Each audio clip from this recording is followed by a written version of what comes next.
How are y'all? I am happy to see every single one of you, mostly my favorite humans sitting to my right and to my left. Cattywampus to my left. I'm Amy Beth Shaver. She's Allison Sinclair. He is the JP. Wait, who is Cattywampus? You're Cattywampus. Oh, you've never heard that? No. And look, it's a Southern term, JP. We'll learn you some more. It basically means diagonal, but you're like, oh, okay. Yeah. That's true. Yep. All right. Listen, we've already got the pot stirred. If you've seen Allison's Twitter bio, you know what that means. But we have, I don't know if you invented that, but you need to invent mine. So we're going to have just a great show today. Okay. We have news. We're having conversations. We're probably going to get to Zora Ranch, and I learned some things, and y'all probably did too. It made me sick. And it's all powered by caffeine, a smoothie from Smoothie King, and my friends' good wishes and energy, and they're ready to go. Y'all ready to go? And Allison and I know we don't exactly match, but I went to the one by Lifetime. I was coming home from Brookwood. Okay, yeah. And I thought, I can't go in there dragging because Allison and JP are always on point, and I need something. Okay, today I'm cooling it on the caffeine a little bit. Because that's disappointing. Did you have an out-of-body experience last night? He drank 2 Monsters and I think 2 cups of coffee, and was still drinking coffee at 5. Oh, you didn't do the second one? No, I had a Monster in the morning, a Monster to start the show, and then a coffee in the middle of the show. And I woke up at like 2 a.m. and I was like, I'm up. And I'm like, no, I can't be up. And I had to take like 3 melatonins. No. Finally fell back asleep at 3:30. But I got like, man, it is so like I'm firing on all cylinders, but then my body's just like, we don't need to sleep. Let's go. We're going. And it's like, no, man, we need to sleep. So I'm just sticking to, I had 1 Monster this morning and then 1 cup of coffee now. Is that a bottle of water? Yes. That we're going to watch you drink during the show today? Yeah. I actually, you know what I ate this morning? One of those cookie things. No, that's not. You need some protein. They're so good. And I had a Panera chicken sandwich. I'm sorry. Okay. Wait. Back up. You said cookie. What did y'all have when I was not here yesterday? Yeah. Did you cookie cheat on me? No, you wait a second. Did. Wait, whoa. It's not that deep. It's not what it looks like. It's not. It's That's what she said. We didn't mean for it to happen. We had family dinner night at our house on Sunday night, and we made like double doozies. You remember double doozies? That's my favorite thing to make at home. Do you know what a double doozy is? Yeah. You take 2 cookies and put some icing in the middle, and you squish it. They're good. And so I had some left over, so I brought him. So I didn't eat them. I brought him to JP, and apparently that was his breakfast, which was not my plan. Sorry. Yum. Did you do slice and bake, or did you make the cookies? Negative and negative. You just bought them. Well, yeah, they were from Sprouts, so they were like organic. That counts. Yeah, and then I just slathered on. Actually, I had Jennings put the icing in the middle. She was in charge of the cookies. Oh boy, that sounds. I'm not a breakfast eater, so I got a little hungry at like 10:30, and I just had one of those. Okay. And then I had chicken sandwich from Panera, so I'm good. Washed it down with a Monster. Yeah. Wow. But you do look very bright and cheery today. You look great in your Rightside Media hat. Love the hat. Very cool. Thank you. I'm liking the merch. You match. I do. I'm like, well, Abs and I look like a Valentine's Day card threw up all over the set. We look like frickin' frack. At least we kind of go together. A little red and hot pink. I mean, apparently it's a thing, and you can wear the colors together. I don't know. We're sorry. We're not back in our match rhythm. It's going to happen. Give us a minute. It's a very high fashion, Abs. Absolutely. Very high fashion. We should probably start texting each other. Can y'all wear, I know nobody cares about this, but I'm curious your thoughts on navy and black together. Apparently it's very high fashion. Yeah.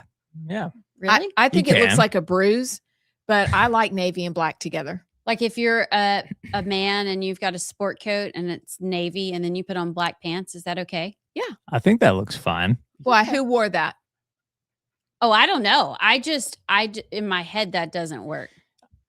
I realize I've still got about 90% of my clothes in a storage unit. So I've just been wearing like the same. I literally just have enough clothes for a week and I've just been wearing the same. And well, you mix and match well. But I didn't know. I look forward to soon getting all the rest of my wardrobe and the navies and the blacks and all the things. But that, you know what? You've worn it well. Thank you. Yeah. Yeah. A good capsule wardrobe. That's what they call it. By the way, can I tell y'all what I did last night? You mean in addition to waking up at 2, like, let's go? No, that wasn't the thing. I thought that was your story. No. Oh, gosh. What'd you do? So the State of the Union's tonight. The what? The State of the Union, what? When the president speaks on the state of the current. The SOTU? Yeah. What time is it tonight? 8 o'clock. 8 o'clock our time. We have to text her. How do they stay up so late? I don't know. It's going to be like a whopper. It's gonna be a also. big one. Shoot. The rumor is. Okay, never mind. That does not need to come out of my mouth. Keep going. So I decided to make the State of the Union a little more interesting. You bet on something. You did. You bet. I did. That's illegal. You No. can't do that in Alabama. You're going to jail. Kalshi, just ask Dale Jackson. Kalshi is illegal in Alabama. So during the show, we read off all of the percentages of certain words Trump will say during the State of the Union. And I wasn't going to bet on it. I just thought it was fun until I saw what was at 10%. The second to least likely word he was going to say with the second to highest payout. You want to know what that word was? Alabama. I already forgot it. I'm sorry. I'm sorry. He's never said that. Lame loser. No. Terrible at your job. Think Venezuela. Afuera. No. Maduro. No. Gosh, we did this Cartel yesterday. gangs. No. Hold on, I'm so bad. Get them all. I have no idea. No, we did. No, what was the hint yesterday? Oh, no. The one that you guessed was Trump. That was third. Oh. The word that I bet on, 10% likelihood. Wait. Don't say it. Fentanyl. No. Think about me, Venezuela word. Halloween costume. No. No. Boots on the ground. No. Boots with the fur. No. Everybody in the club's looking at her. No. Okay, what is it?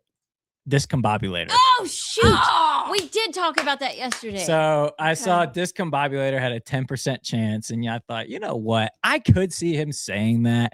And I put $25 down on it for a $235 payout if Trump just says discombobulator during the State of the Union tonight. You're gonna win, and then when you do, you're buying us cookies, dude. If he says it, I'm going to lose my He's going to say it. His speech is going to be so long.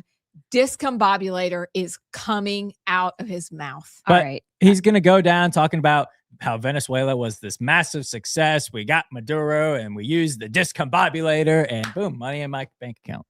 Okay, listeners, shoot. What words is Trump going to say tonight? List your top Here it is. 5 words. Go. All right. Yes, ma'am. Hold on. Here's what you're talking about. Oh, it's Kalshi. It's not spelled like I thought. No, Kalshi. I saw a lot of cows this weekend, and I thought it was Kalshi. Kalshi. Would you also like some sashimi with that? I don't think you can say that. Oh, is that wrong? Fake news. Okay. Anyway, I don't know how this works, but this is fun. Maybe we need wait, what's it called when you play bingo and drinking game? Beer pong. I don't know. Yeah, orders. No, what's it called when you drink? Yeah, but cater. No, every time he says a word, you take a shot. You take a shot. Oh, yeah. I'll be taking a shot of water. It'll be 8 o'clock our time tonight. We're doing shots at 8 o'clock on a Tuesday night. Absolutely not. Water. That's why we're drinking water. That's where when I'm drinking my second dose of electrolytes. So I will do those shots. Yeah. I'll drink water. But I don't know. My friends, they send me parlays and I'm like, guys, stop, grow up, like don't. And then I go and I'm like, I did the bet and I'm like, I'm no better. And I texted one of my friends and told him what I did, and he sent me back the gif of the Grinch grinning. Yes. I was like, Yeah, see, that's how sin starts. sorry, it's legal. Oh, that you just reminded me of something. Uh-oh. Do Carry you need to on. repent, confess No, before we go to break? no, Okay. you just made me think of it always starts little, and I was thinking Uh-oh. about that in another subject on the way here. JP, Mhm. if you start talking about your bookie, we're gonna have an intervention. Okay. This is a one-time thing. I can stop when I want. Yeah. Uh-huh.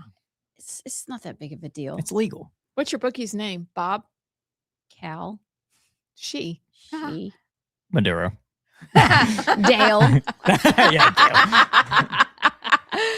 Okay, break time. Do we have time for the montage on the other? Yeah, we do. Okay, we'll do it then. We'll be back.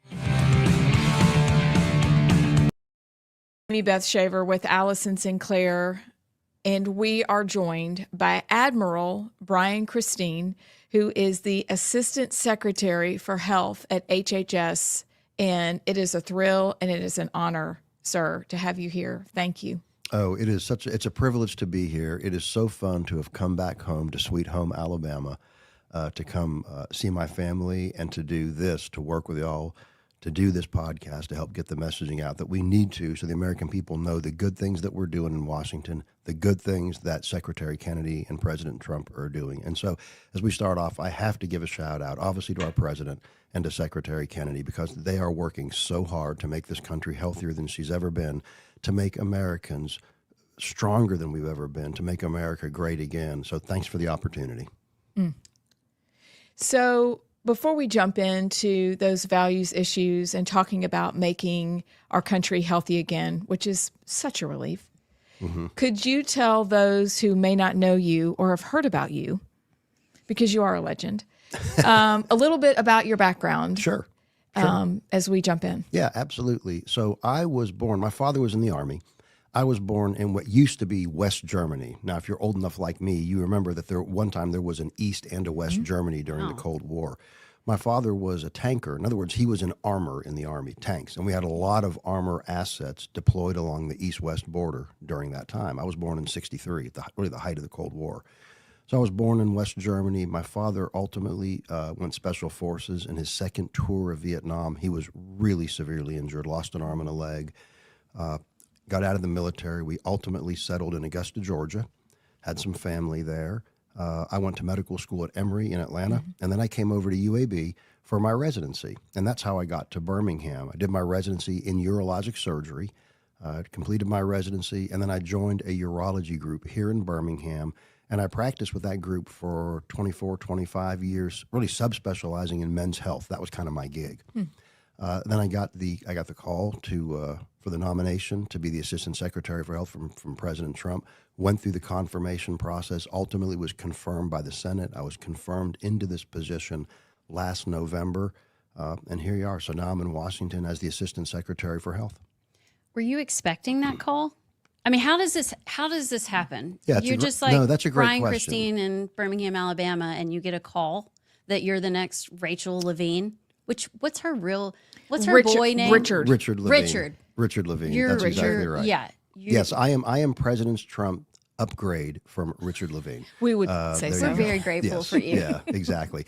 And I really think, listen, I think one of the reasons that President Trump nominated me and that Secretary Kennedy wanted me in the position is because I practiced medicine on the front lines. I was kind of a Main Street doctor. And I think they liked the idea of having someone who really understood medical care and delivery from a Main Street level. I think also one of the reasons that President Trump wanted me in this position, because there's really not another visual that shows the difference between the horrible Biden administration and the really righteous and good Trump administration, and the fact that you have me in the same position as Levine.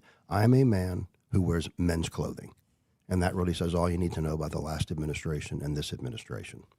For sure. I always thought he could have done a better job, like zhuzhing it up a little bit. Like it was like he put on some earrings and a dress, and that was it. Like, but we can work a little harder. But I think America, the juxtaposition is overwhelming from what y'all are doing versus what he was doing. Well, no, exactly. When you look at Levine, I mean, again, his agenda was no question about it. The transgender and minors agenda was so important for him. All he wanted to do was to tell little boys they could be little girls, little girls they could be little boys, and then recommend castrating surgeries, castrating chemicals, hormones, and do irreversible harm to these kids. So if you go back and look at what he talked about, mostly that was it. I mean, Levine advocated for removing any kind of age restriction on transgender treatment in kids. He advocated for those sex-rejecting surgeries. That's what we call them. People say transgender surgery. No, in this administration, we talk about sex-rejecting surgeries and procedures because that's what they are. And that was his big focus, right? I personally believe he was in that position as a statement. I personally believe he was in that position to be an eyepiece, not because he really cared about the health of the country. So I'm really happy to be in this position to be able to reverse and to right so many of the wrongs that the last administration and Levine, perpetrated on the country. So in this position, you're able to do a lot of good. Could you talk to us about your roles and responsibilities? Sure. As the Assistant Secretary for Health, you have kind of a three-level role. One is to help form healthcare policy, to work across the different divisions of the Department of Health and Human Services, to work with the CDC and NIH and FDA, and work with HHS leadership to help form healthcare. Hello? Abs? Hi. Welcome to the show. How are you today? I'm great. How are you? Hey guys, You take one day off. guys, I don't know if you know this, but we're doing a radio show. Are we? Details. Schmeetels. Wrinkles, schminkles. Okay. So you guys, are y'all ready to stir it up today? No, I'm tired. Are you tired? Can we just talk about like fluffy kittens or something today? Yeah, let's talk about Nothing fluffy really kittens meaningful. and pecan pie cobbler and things. I mean, if we want to talk about food, we can just talk about food. The whole I show. could look, we could do an entire food podcast. All right.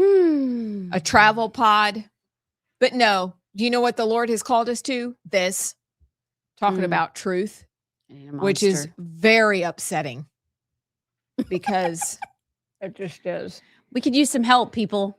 Oh, We could use some help. so look, here we are, 3 of us. Did anybody bring a pot to work today? No. Wait, mean, no, just- I didn't bring pot to work, Allison. I said this a is work. pot. Definition of a pot is We're just going to stir it. We're just going to sit Mhm. and stir it. why not? We'll take turns. Yeah.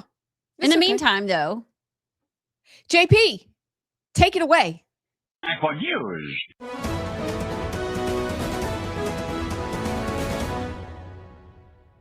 Now, tonight, the president will deliver his State of the Union, and he said, as a preview, it may be a little long because there's a lot to talk about. There's a lot of wins to tout, and he's excited to do that.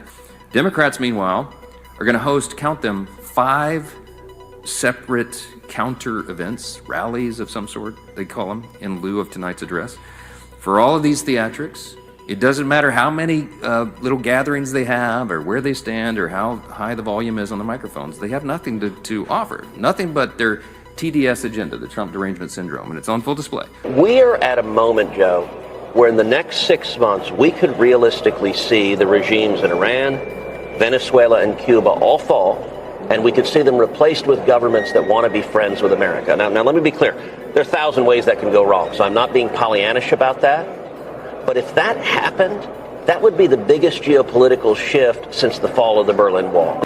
Mexican President Claudia Sheinbaum responding, saying, quote, "It's not a minor issue that a senator gave an interview to a foreign media outlet calling for intervention." What we have listened is that President Trump wants to help Mexican people against the cartels. Mexican people are suffering. Candace Owens is going to get Erica Kirk murdered, just like Charlie, because of Candace Owens, because of George Farmer, because of her employees, because of her funders, her sponsors, her backers, everyone that is allowing this to continue. Coming on to say it is day 24 since our mom was taken. We are offering a family reward of up to $1 million. Well, gone, and here, this is what the news is. Wow. That's a lot. 24 days. Can I just say, can we stop with those videos? Yeah. Those need to stop. If you watch the whole thing, it is so performative. and I watched the whole thing it gives by you accident. a weird vibe. Okay, but are they making her make the videos? Like, that's my only thought, is that they're sending messages and they're like, if you don't come out and make this video and cry a tear every 13 seconds and look really bad, we'll kill her. I'm not sure if they're like the capture is, but I mean, I'm sure the FBI is asking for them to make the videos, but it's just the performative nature of them.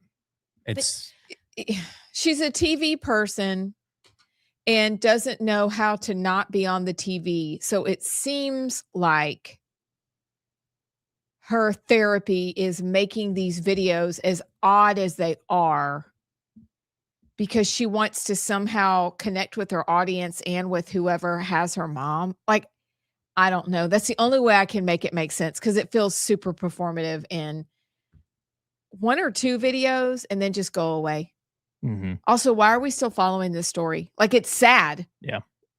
I feel bad asking, but why are we following this story? You know, I'm sorry. Let me say this first. My mother wasn't captured, so I probably shouldn't be saying it like that, you know, because she's reacting how she's going to react. But it's just, yeah. I'll just say it seems weird. But Well, it reminds me of Erica Kirk a little bit, you know, Mhm. when you watch some of her reactions and, but, you know, we unexpectedly lost my husband's brother 8 or 9 years ago, and everybody in our family had totally different responses.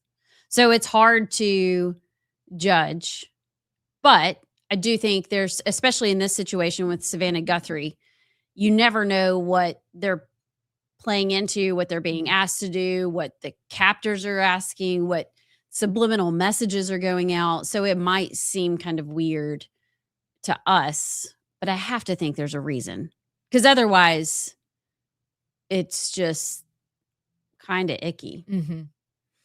Yeah. And But- I get you. You're right. Same with an unexpected death in, you know, in Chris's your dad, family remember? too. Yeah. So you're exactly right. People respond differently and out of utter grief, but it does seem very odd. And I cannot figure out why this has stayed in the news for this long. You know, like regular people, or is it because she's famous? Is it because the media insists? I mean, they at lunch today on some show, they were just breaking down every word that Savannah said. Yeah, I think the media's fixation on it is odd, but the average Americans, I mean, like when we were on our trip, every one of the girls on the trip was every day. That's the only thing I got updated on. And everybody was just really captivated. I think it's like a real life drama. Everybody's invested. But the media part, I have to guess it's a distraction from something. Yeah. Because otherwise it makes no sense. We're not getting anywhere. We're just talking about the same things over and over. So I don't know. All right, we got to take a break. We will get to more news after this. So we help form the policy. We help implement that policy. There's also a communication role, which really appeals to me, in that we help to communicate the policy to healthcare establishments, healthcare providers, and to the country at large. Okay. The Surgeon General falls under the Assistant Secretary for Health. So when we have our new Surgeon General in, and I'm happy to say that Dr. Casey Means will be having her hearing before the Senate on the 25th of this month, I believe. She'll be an amazing Surgeon General. We're going to work so well together. But together we'll be advancing the message of the Department of Health and Human Services and President Trump to the American people. So there's that communication aspect to the role. And then also, the Assistant Secretary for Health can serve as a civilian, or they can do as I did, which is request commission from the president. So I have been commissioned as the senior admiral, at the Public Health Service, specifically the Commission Corps. So you have the U.S. Public Health Service, and then you have something called the Commission Corps, and these are commissioned officers. I'm a 4-star admiral. I lead the Commission Corps, and so one of the other roles I have is as a flag officer and admiral is to lead the Commission Corps of the Public Health Service, and that's about 5,400 doctors, nurses, pharmacists, therapists. Believe it or not, we've got a few veterinarians in there as well, dentists, dermatologists. We are Secretary Kennedy's tip of the spear strike force for public health initiatives. And it's really a privilege to wear this uniform. It's a privilege to receive the salutes that I receive from other members of other uniformed services and my own officers. To wear this uniform is a privilege, but that's a big part of what I do, is to lead the Commission Corps, because we really are the edge of the knife, the tip of the spear for public health in the United States. And I have officers deployed other parts of the world as well, primarily in the U.S. We work at Guantanamo Bay, for instance. We work with ICE agencies. We work with DHS. We supply doctors and nurses to the Indian Health Service, which is a big role. We have officers that work at FDA, work at CDC. They're out in community health centers. So we're all over the place, but that's part of my role as well. Wow. That's a lot of people. It's a lot of people. I had no idea. It's a lot of people. And these officers, these are good men and women. These are good men and women who want to serve, who care about this country. And one of the things I have been told by officer after officer is they said, we are so happy that we have a new Assistant Secretary for Health. We're demoralized by our prior Assistant Secretary because we knew he didn't really care about us. He put the uniform on as a political stunt. Brian, you wear the uniform because you care about the country and you want to serve the President and the Secretary. So going into this role, like, you're just kind of starting. If now, and hopefully we'll do an interview as you're leaving and we can reassess, but give us your top 3, like, these are the things that I definitely want to get done while I'm here. What would those be? Yeah, and so my agenda is, of course, Secretary Kennedy's agenda and the President's agenda. We all work for the President. He's the Commander-in-Chief. I work with Secretary Kennedy as we both serve the President and serve the people. And so the things that are really important to us at the Department of Health and Human Services, we know that affordability of health care, affordability of drugs, making sure we have good health care delivered to everybody, whether it be in a city or in these rural environments, that is something incredibly important to the President and the Secretary and myself. Also, we have our values issues. In other words, and we can talk about this, right to life issues, respect for the dignity of every man, woman, and child in this country. That's incredibly important to us. Taking care of men, taking care of women, that's important. So affordability, these values issues, and doing everything so different from the last administration and the last Department of Health and Human Services. We absolutely are guided by science. That's something that Secretary Kennedy has said again and again. We are guided by gold standard science, and we use that science to form policy and to do things that are going to make America healthier than she's ever been. Okay, but Dr. Fauci says he is science. So are we Dr. Fauci science, or are we, like, how do you... Are we science? We are science. We are science. Listen, people can think what they want about Dr. Fauci. I prefer not to think about Dr. Fauci. I don't have much regard or respect for that individual. But who I do have regard and respect for are RFK, Robert F. Welcome back to Rightside. I'm Amy Beth Shaver with Allison Sinclair and JP. So raise your hand if you're going to watch the State of the Union. I got money on it. You have a lot riding on this, JP. I'm going to watch it, but I have to play Mahjong first. Can you play Mahjong while? I don't know. This is the first time this is a group that meets every month. Oh. And I just got invited to join it. Oh, so wow. I don't want to be the one that's like, can we turn on the State of the Union? But I think we'll be done by then. How about the Fox News? Surely Turn we on the can't Fox. play for that long. You know what? You're going to have to let us know how that goes. What if I'm like judged and kicked out? Well, I mean, this is like the bunco groups. It is. It really is. I'm a little nervous. Well, it's kind of a big deal that you got invited. So if they're fun, I'll invite you. I don't even know how to play. I'd have to take a tutorial. I can teach you. Okay. Thank you. I teach you. Okay. All right, guys. So what do we think Trump is going to talk about That's number one. List off top 5 topics first. Second, how long? Oh, How that's long a bet is he right going to there. speak? That is. Okay. And then the third thing is what hilarious phrase, not discombobulator, what hilarious phrase is he going to say tonight? You know, because he likes lame loser. He likes all kinds of phrases. So those are the things we should talk about. Okay. Okay. Topics. Yes, I'm taking notes, Sinclair. Definitely got to be the economy. Mm-hmm. Okay. He's going to talk tariffs. Yep. Economy. Different companies coming back to America. What else regarding that? Regarding that, the economy. Yeah. Or, housing. Yeah, I'll probably talk about jobs. There's probably been a boost in jobs. Yeah, a lot of economic messaging for the midterms, I think, for sure. Also, apparently a White House official, excuse me, White House official. That's what I get for trying to talk too fast. Told Reuters that he'll be saying his Iran plans tonight. Oh, okay. So, and we saw on flight radars that a lot more big old planes were going together towards the Middle East. So what if he announces it and then strikes happen right when the State of the Union ends? That would be.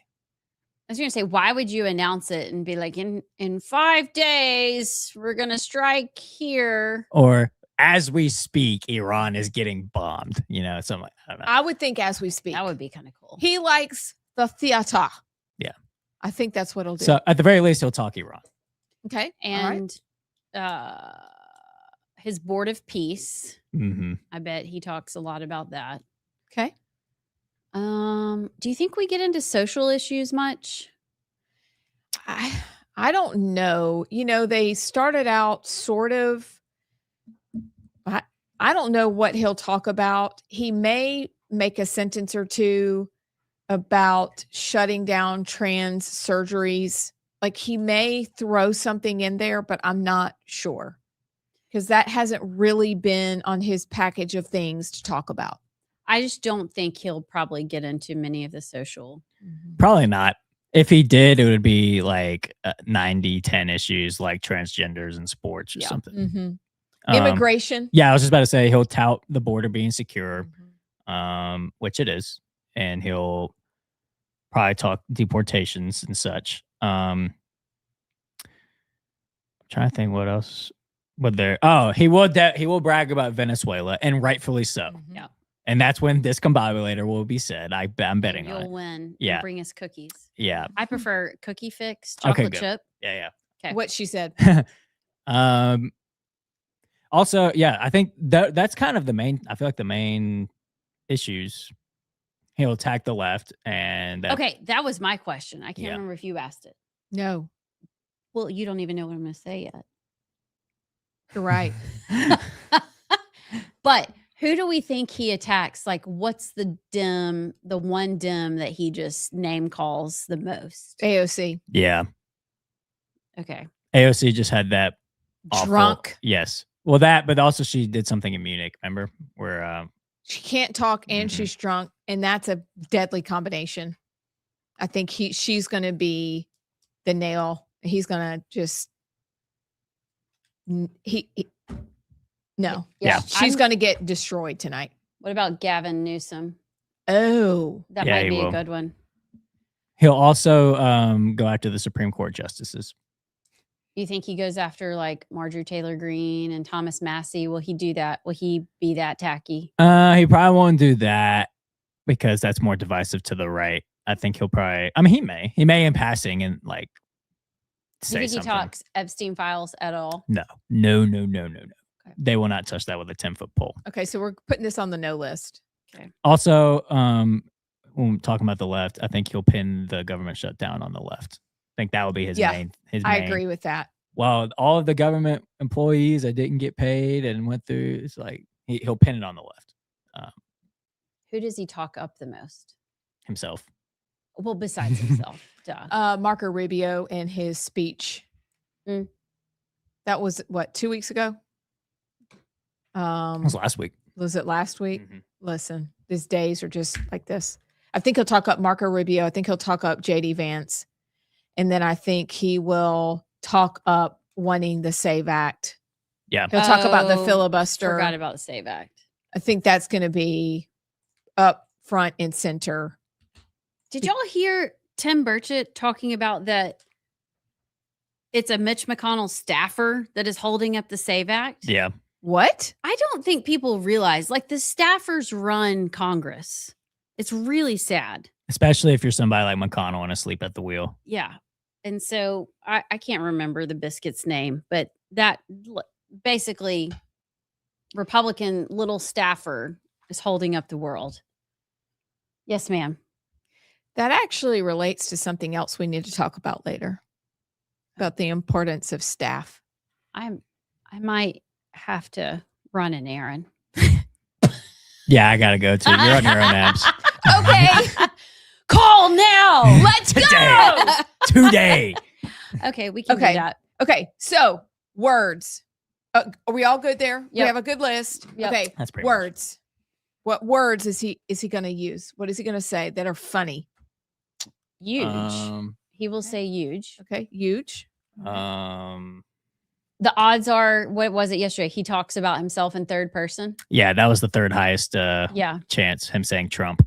What's that? He'll say Don Rowe doctrine. Oh, that'd be good. That's a good one. Yeah.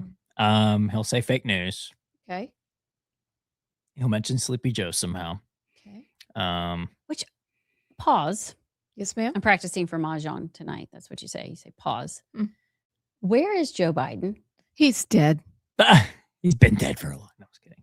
I mean, I don't know, he's fighting cancer, and he's probably He has cancer? Yeah, remember he had like to the bone. Was it prostate cancer? Oh, I forgot about that. So I'm sure he's just Somehow the dimension of cancer ran together. Forgot about that. probably up in Delaware in his house doing treatment. Just Haven't seen him in a long time. He's in his basement. Yeah. Receiving treatment. Okay. Let's see. Oh, we got a texter. Dana from Athens said that her word that he'll say is noose cum. There you go. Sure he will. Yep. Dana, I'm putting you down on the list. That's good. Okay. Words. What's he going to call AOC? Say it in your Donald voice. AOC. What's he going to call her? Does he have an AOC word? Like a nickname? No. She was the drunk texter on that reel, basically. What does he call her? I don't know. I gotta look up if I there's think a. he makes up something about her saying the Spanish didn't bring over the horses. He could. You're like, If his staffers are on point tonight and his speech writers, that'll be in there. you're Spanish yourself. You should know these things. He frequently calls her just stupid AOC. Okay. Stupid AOC.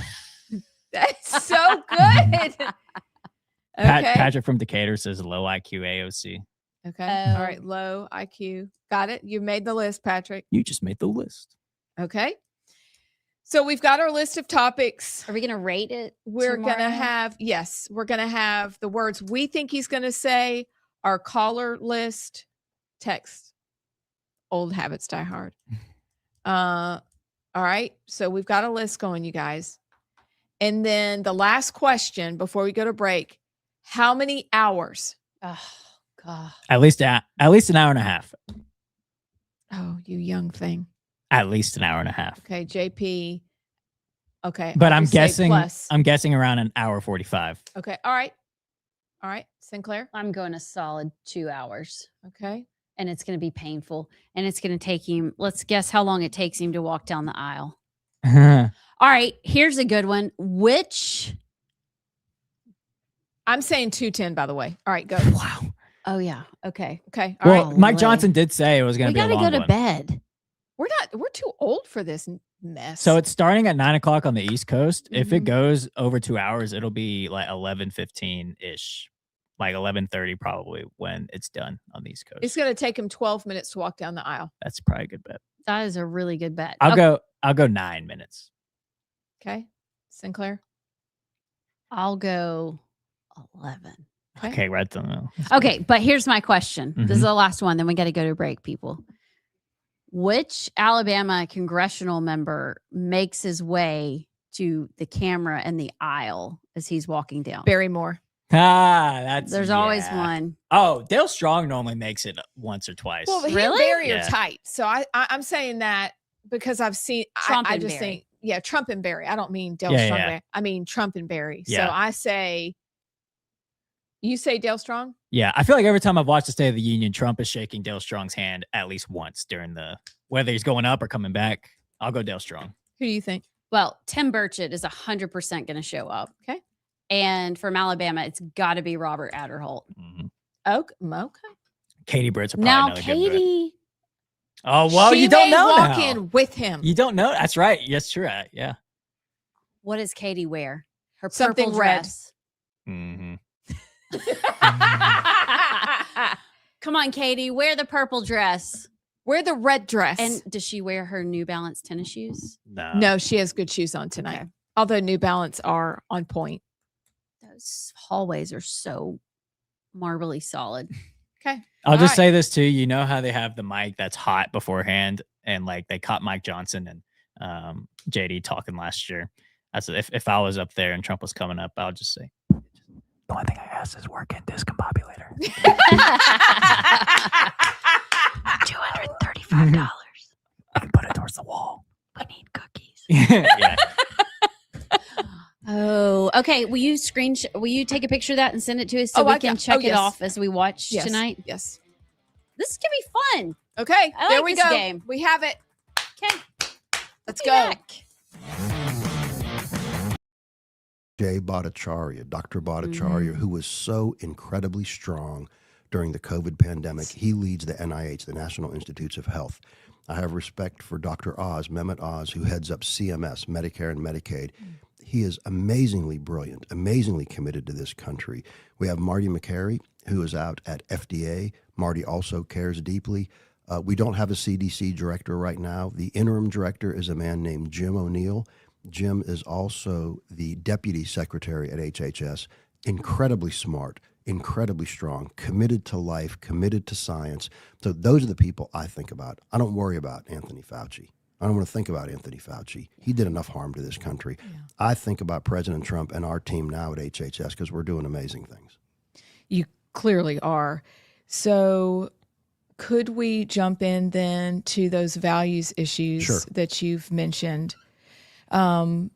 Top of the list, right to life.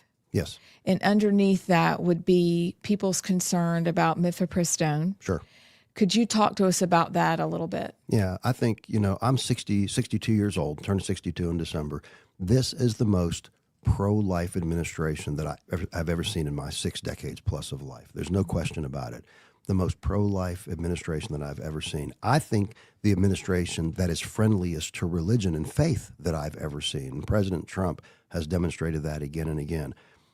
We stand for life. We stand for the fact that we know that life begins at conception. We respect life until life's natural end. We respect the dignity of the person. We want to make sure that we stand with individuals who believe those same things, and we do. The recent March for Life, you saw that Vice President Vance address the country. The next day, there was a breakfast that was basically for all of the youth, the young men and women who'd come into this country come into the city from across the country. There was a breakfast that morning. Jim O'Neill, the deputy secretary, and myself, we addressed those students, and there were over 2,000 people there. And we talked about the fact, what we're doing for life, the fact that we know little boys are little boys and little girls are little girls, the fact that we know life begins at conception, the fact that we are doing things like, for instance, through my office, the Office of the Assistant Secretary for Health, we administer the Title X funds. So let me tell you, so just recently, because of our oversight, directed by Secretary Kennedy, our oversight over Title X funds, $2.3 million of grants that had been given before us had to be returned by Planned Parenthood. $2.3 million that will no longer go to killing children, $2.3 million that will no longer go to lying to women. Because of our oversight, they gave that money back, which is a huge victory, absolutely. We make sure that we're enforcing the Hyde Amendment. President Trump, Secretary Kennedy, and myself, we are strong for this. No federal dollars are going to go toward abortion or procuring abortion services. We are strong with the Hyde Amendment, and we are making sure the Hyde Amendment is being enforced, unlike the last administration. Yes. We have made sure that monies, that when you have youth, children or youths, young girls who are taken custody coming across the border or something, that federal dollars cannot go to providing abortion services, because that was going on in the last administration. Just totally disregarding the Hyde Amendment. We stand strong. That's no longer happening. So for those right to life issues, we've been incredibly strong about that, and we're very vocal about that. Again, one of the things that impresses me most about Robert F. Kennedy Jr., and he's always been this way, he really realizes that God has given an inherent dignity to every man, woman, and child, and we respect that dignity. As an adopted person, and I know as an adoptive mother, we are so thankful for those policies. And as women who've lived through the nonsense, that the lies that have been heaped upon us, that you have to kill your child to have a life. That's right. We're very grateful for your stand in that regard. It's again, all of this is a privilege, but we have to do it for the country. We have to, and we have to remember too, that all of the wins that we have in this administration and this Department of Health and Human Services, it only takes one election cycle for things to reverse. And so we can talk about this more later, but it's incredibly important for us as conservatives, for us as people of faith, to be motivated to vote in November, to get out, support those candidates who stand with President Trump and his agenda. It's going to be more important than it's ever been. I know every election it's like, this is the most important. So I'm not going to use that hyperbole, but this is an incredibly important election in November. So I want all of the people, all of the men and women who watch this podcast, who listen to this podcast, and there are so many, I want them all to know, tell your friends, tell your families, we've got to be out there supporting candidates in congressional districts and Senate races that support the president in November. You posted recently about gender affirming care, gender dysphoria, and kind of your work, and you just mentioned, right to life. That I would agree that is a life issue. Were you surprised when the American Medical Association came out recently and said that gender affirming care, genital mutilation, all that should be put off till adulthood? And do you think that we're maybe turning? Welcome back to Rightside Radio. I'm Amy Beth with Allison and JP. Before we roll into the 3 o'clock hour, we have your text. And I believe you have some thoughts. JP. We do have a lot of text. If you want to text in, let us know your thoughts in the show. That number is 833-687-4448 or 833-68-RIGHT. Let's see. Keith from Huntsville. He says, as far as betting on what Trump is going to say, I can guarantee you he is going to say the words, quote, like nobody's ever seen. Ha, okay, you're That's on the good. list, Keith. Probably many, many times. Like nobody's ever seen. Bobby from Huntsville says, I think the State of the... Oh, wait, no. Okay. The State of the Union is actually 8 o'clock Central, Bobby. He said he thought it was 8 o'clock Eastern. It's 8 o'clock Central, 9 o'clock Eastern. Ugh, that's terrible. Red from Tony just sent in a screenshot of the current state of the Kalshi odds with all the odds and what he's going to say. Radical left is at 78%. Okay. Oh. A pretty safe bet. It's at 23% is TDS, Trump derangement syndrome. I think that's pretty much a lock if you ask me. Okay. Let's see. Jeff from Indiana. He's talking about Savannah Guthrie. He says, personally, I don't believe Savannah Guthrie's mom was kidnapped, because if she was, the kidnappers never relayed their messages very well. Frowning face. I think it's even more sinister, and I don't believe she was alive very long after the disappearance. Yeah, and I keep going back to when they were sticking that stick down in the septic tank. Yeah. Like, why do you? But then why are we stringing everybody along? Hasn't it been enough time for them to at least get more evidence than this?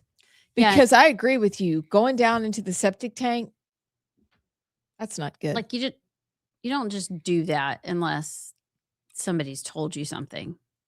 And now there's a mix up in the lab over the gloves and they can't match the DNA. It's just, the whole thing is weird. Yeah. I don't know. I don't know if we'll ever. I'm with Jeff.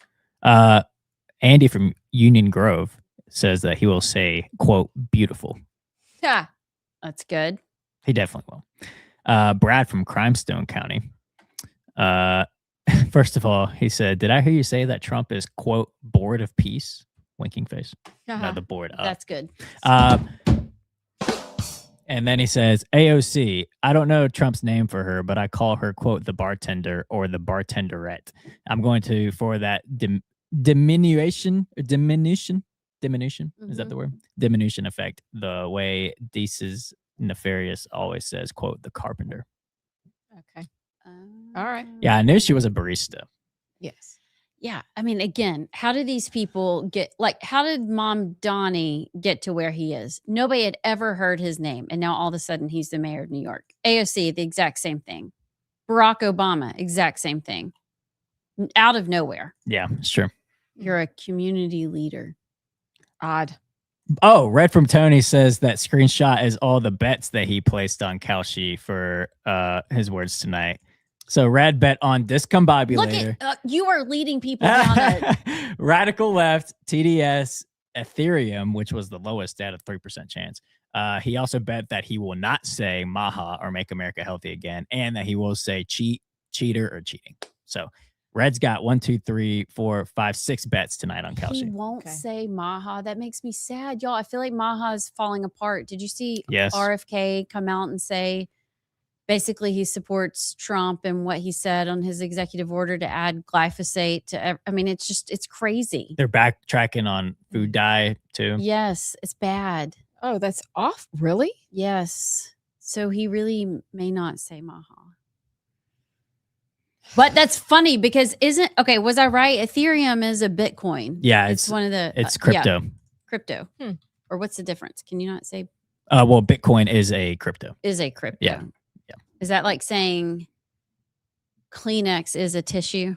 Yeah, or like a $1 bill is currency. Okay. Yeah. Okay.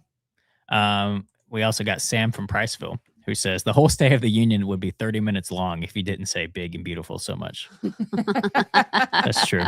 And the amount of times, I wonder how many times he just weaves outside the teleprompter. Like he just stops what he's saying and it's like, you know what? I'm just going to say this too.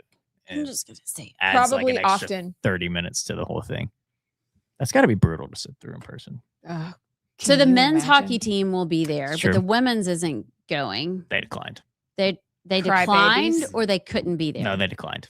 They crybabies. All right. Here we go. I think the music's about to come up. Yep.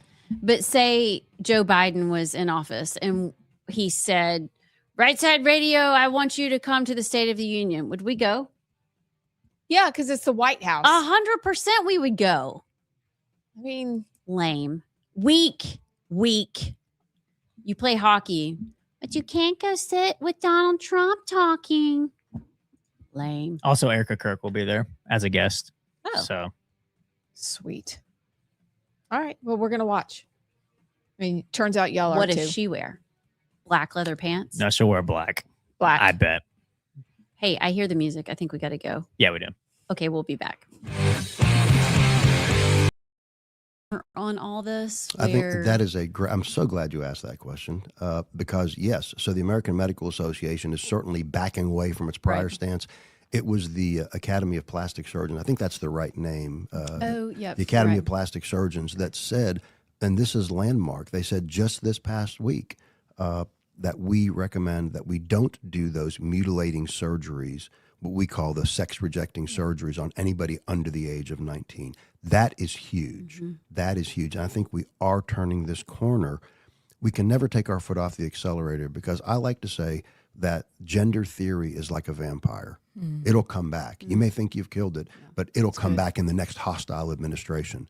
So we always have to keep our foot on the accelerator for this, and we are, and I am, and President Trump certainly is. But yeah, I hope that we've turned a corner. I really do. This really started with, again, science. So we released at HHS, we released something called the Gender Dysphoria Report, and that was back in the fall. We released this report that basically looked at all the science, and we said, no, the wrong way to treat these children is to perform castrating surgeries. The wrong way to treat these children is to use sex-rejecting chemicals and hormones.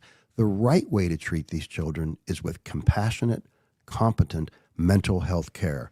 Now, personally, as a person of faith, I personally believe that if the child's parents want this. I think pastoral care is incredibly important to support these kids, right?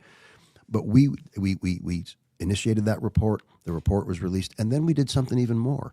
We had what was called the peer review of that report. So we invited scientists, not all of whom were aligned with us, to say, review this report. Tell us what you think. Put your politics aside. Go by the science. And they had to say, you're right. The science backs up exactly what you're saying about this. So I think things like we're seeing with the plastic surgeons, things like hopefully we're going to be seeing more with the AMA, really the shot across the bow was the gender dysphoria report. Because, again, Secretary Kennedy has always said we use gold standard science to guide our decisions. That's gold standard science. Those kind of things, sex-rejecting surgeries, horrible chemicals and mutilations, that's not the way to treat these kids. I am not going to take my foot off the accelerator on this because, like I said, it is a vampire. If we don't stake it through the heart and if we don't kill this whole gender theory, it's going to come back in the next hostile administration. No question about it. So we're doing great things with that. And that, as far as values, very important to the president, very important to the vice president, very important to Secretary Kennedy and myself. Can I ask a follow-up question real quick? Yeah. Don't forget what you were about to say. Okay. So RFK's ideas, like inverting the food pyramid, are seen as kind of controversial. Some of his suggestions on treatments and things like that. To me, there's more science behind what he's saying than what we've been told for all these years. Yeah. I think now, especially after COVID, we're seeing, wait a second, have we been lied to? You're all changing the vaccine schedule for childhood vaccines is huge. But how do you balance that? And do you see much pushback? Because you're saying gold standard science, but a lot of it, people are like, this is new to them. Well, science is dynamic. Right. It's not static. Science changes over time. I'm a physician. I'm a surgeon. I'm a scientist. The way I do things, and I've closed my practice to be in this job, but the way I did things, for instance, in 2025 when I was still practicing, were very different than I was trained 20 years earlier or even 10 years earlier because science is dynamic and changes. And that's what Secretary Kennedy has said. What he has said is we always follow the science, but we have to be nimble enough and we have to be honest enough to say that if the science leads us in a different direction than it has in the past, that we are brave enough and we care enough about this country to make those changes. And that's exactly what you're seeing. You mentioned about the vaccines. I mean, let me be very clear about this. And this, I'm glad you brought this up, Allison, because this is very important. Secretary Kennedy has not taken a vaccine away from anyone. Despite what the lying left will tell you, he has not taken a vaccine away from anyone. Now, what he has said is that we want people to decide what's right for themselves. Yes. We want parents to decide what's right for their kids. We want to put knowledge in their hands so they can make the best decision for them. He has not taken a vaccine away from anyone or anybody. Vaccines are still available. We did look at the recommendations, what the vaccine, the child vaccine schedule should be. And it wasn't just this was willy-nilly. No, what happened is the president said we need to look at this. And so what did we do? We went and we compared the vaccine schedule for children for other countries, other peer countries, countries like ourselves, advanced countries, and said, what are they doing? And we looked and found out that what we were doing was not in line, and they had good science backing them up. So all we did was we went from 17 to 10 vaccinations recommended, but we're not preventing anybody from getting a vaccine. What we've simply done is look at the science and say, this is what the science suggests. So Robert F. Kennedy has not pulled vaccines from anybody. He's not preventing anybody from getting a vaccine. He's simply saying, Mom and Dad, you make the decision for your kids.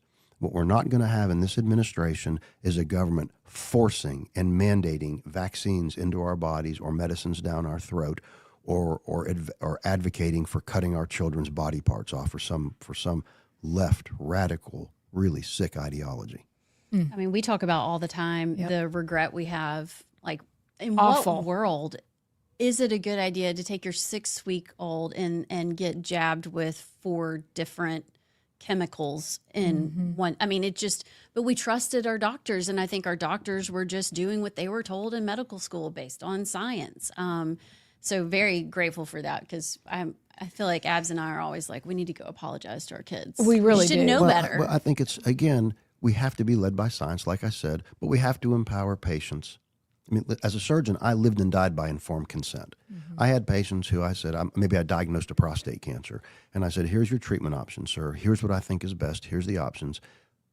What's right for you? And if they made a decision that I disagreed with, I didn't abandon them. I said, I respect you. We respect people's right, or we respect their intellect to make a decision for themselves. Welcome back to Rightside. I'm Amy Beth with Allison and JP. We have a guest coming up at 3:30 today and some interesting conversations. In fact, one that you've probably never, ever heard another show discuss. And it's not even going to be what we get into with our guest. We have now, I would like to welcome everyone into the queer pet segment. I'm serious. So, of course, Sinclair and I are not on the same dressing schedule anymore, but we are on the same algorithm. And we both found some stories that we thought you should know about because they're real stories. And one's more pet related and one's more Portland Congresswoman. I think crazy. you need to go first because as I was walking on my walking pad, jogging. I was jogging to be silly, but none of y'all laughed. So I guess that means you're just used to it. I have no clue what you were trying to say. Well, I don't either. And now I do. And it's even worse. This is not actually a queer pet. The story she's about to tell you is, because this is insane. This one is because I skimmed the headline. It's also ridiculous. Thank God you don't live in Portland, Oregon. This is from Not the Bee.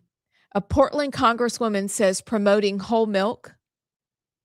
Yes. Okay. Raise your hand if you drink whole milk. I actually have started. Well, I don't drink it my regularly. coffee. Skim milk is not good for you. Yeah. Whole milk. When I drink milk, it's whole milk. Organic whole milk. Yeah. Portland. Grass fed. Yeah. Thank you. And you pay more for it, but your body says thank you.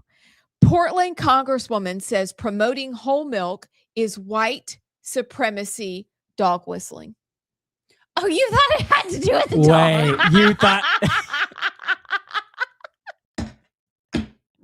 In all fairness, I saw the story leaving where my mother-in-law is. And so yeah, will you forgive me? No, Okay. that's good. Yeah. That's Okay. funny though. But I saw it and I was like, what? Anyway, it's still stupid. It is very stupid. And she still has a job as a congresswoman because she thinks that the Trump administration wanting us to eat healthy now, Democratic Representative Maxine Dexter calls the Maha campaign to drink whole milk white supremacy dog whistling. She said that out of her mouth. She said with the microphone in her hand. Okay. She said that. When you go to the grocery store, is whole milk more expensive? Like if you're buying organic whole milk versus organic skim milk or regular whole milk versus regular, is whole milk more expensive? Yeah. No. Organic whole milk. Yes, but no. Yeah. So, okay. And black and white and brown people can all buy any kind of milk, right? Yes, no, ma'am. Yes. They don't have the same access as everybody, Allison. Oh, no, you're right. Black people only have a 960 Yes, yeah. SAT score. Abs, you And missed that. Did you see that? Dyslexic. Oh, yes, I saw And they that. can't read. And they can't get a valid ID, so they can't drive to the grocery store. Like, come on, Allison, that's just so discriminatory right. of you to assume that. You're a terrible person. Well, I allyship with Dexter. She's right. You think so? Yeah. Black Okay. people can't read and they don't know the difference. You're right. And they're probably going to grab the wrong kind of milk anyway. Somebody's going to. Yes, that's what I'm saying. We need to clarify. This is a joke. Okay. Kidding. Somebody's This is going to. Yes. satirical Just that part part in of the particular. show. We're getting to the queer animal section. Now we're just getting to the Amy Beth shouldn't read in a dark parking lot deck exiting section of the show. But this woman believes that, I'm going to read her words, the Maha campaign to drink whole milk is white supremacy dog whistling. She's white. Really? She, She is white. uh-huh. She's white liberal. Listen, they're going to be the ruination of us all. They are. Is that a word? I just made it up. Is it ruination? So, and the funny thing is, if she knew anything about history, and I only know this because we were listening to a pod on the way to Muscle Shoals this weekend to eat barbecue. It's the liberals. It's Rousseau who started the first green health movement. So doesn't she know it's her people that started this? Anyway, now we're going to tiptoe into the queer pet section of our show. I too just read the headline, which let me pause here and say my thing of saying black people can't read is because Gavin Newsom, for those of us that weren't listening yesterday, Gavin Newsom said in an interview that he had a 960 SAT score and he was just like black people, not very smart, and he can't read. That's not offensive at all. No. That was not Allison. Yeah, but we were doing a really good job making it clear we were being sarcastic until that comment didn't have enough sarcastic emphasis on it. So that was a joke. Thank you for letting me on here as a DEI hire then. Yes. And you know what? You were proof that black people can read. Yes, we can, mama. Well, you need to you Half. need to focus a little more when you read. I do need to focus. But you can read. So this is a story by Trenton Buffenbarger. That's not a real person's name. That's a real person's name. Hey, that way to good to be phonics on that. Buffenbarger. I'm a little jealous. All right, Trenton writes, this is the title, and it is exactly what you think. Quote, home of queer animals. University of South Alabama operates queer animal research lab. I'd like to pull my funding, my state tax dollars for funding that lab. It is called the C3PO. It's called the what? I'm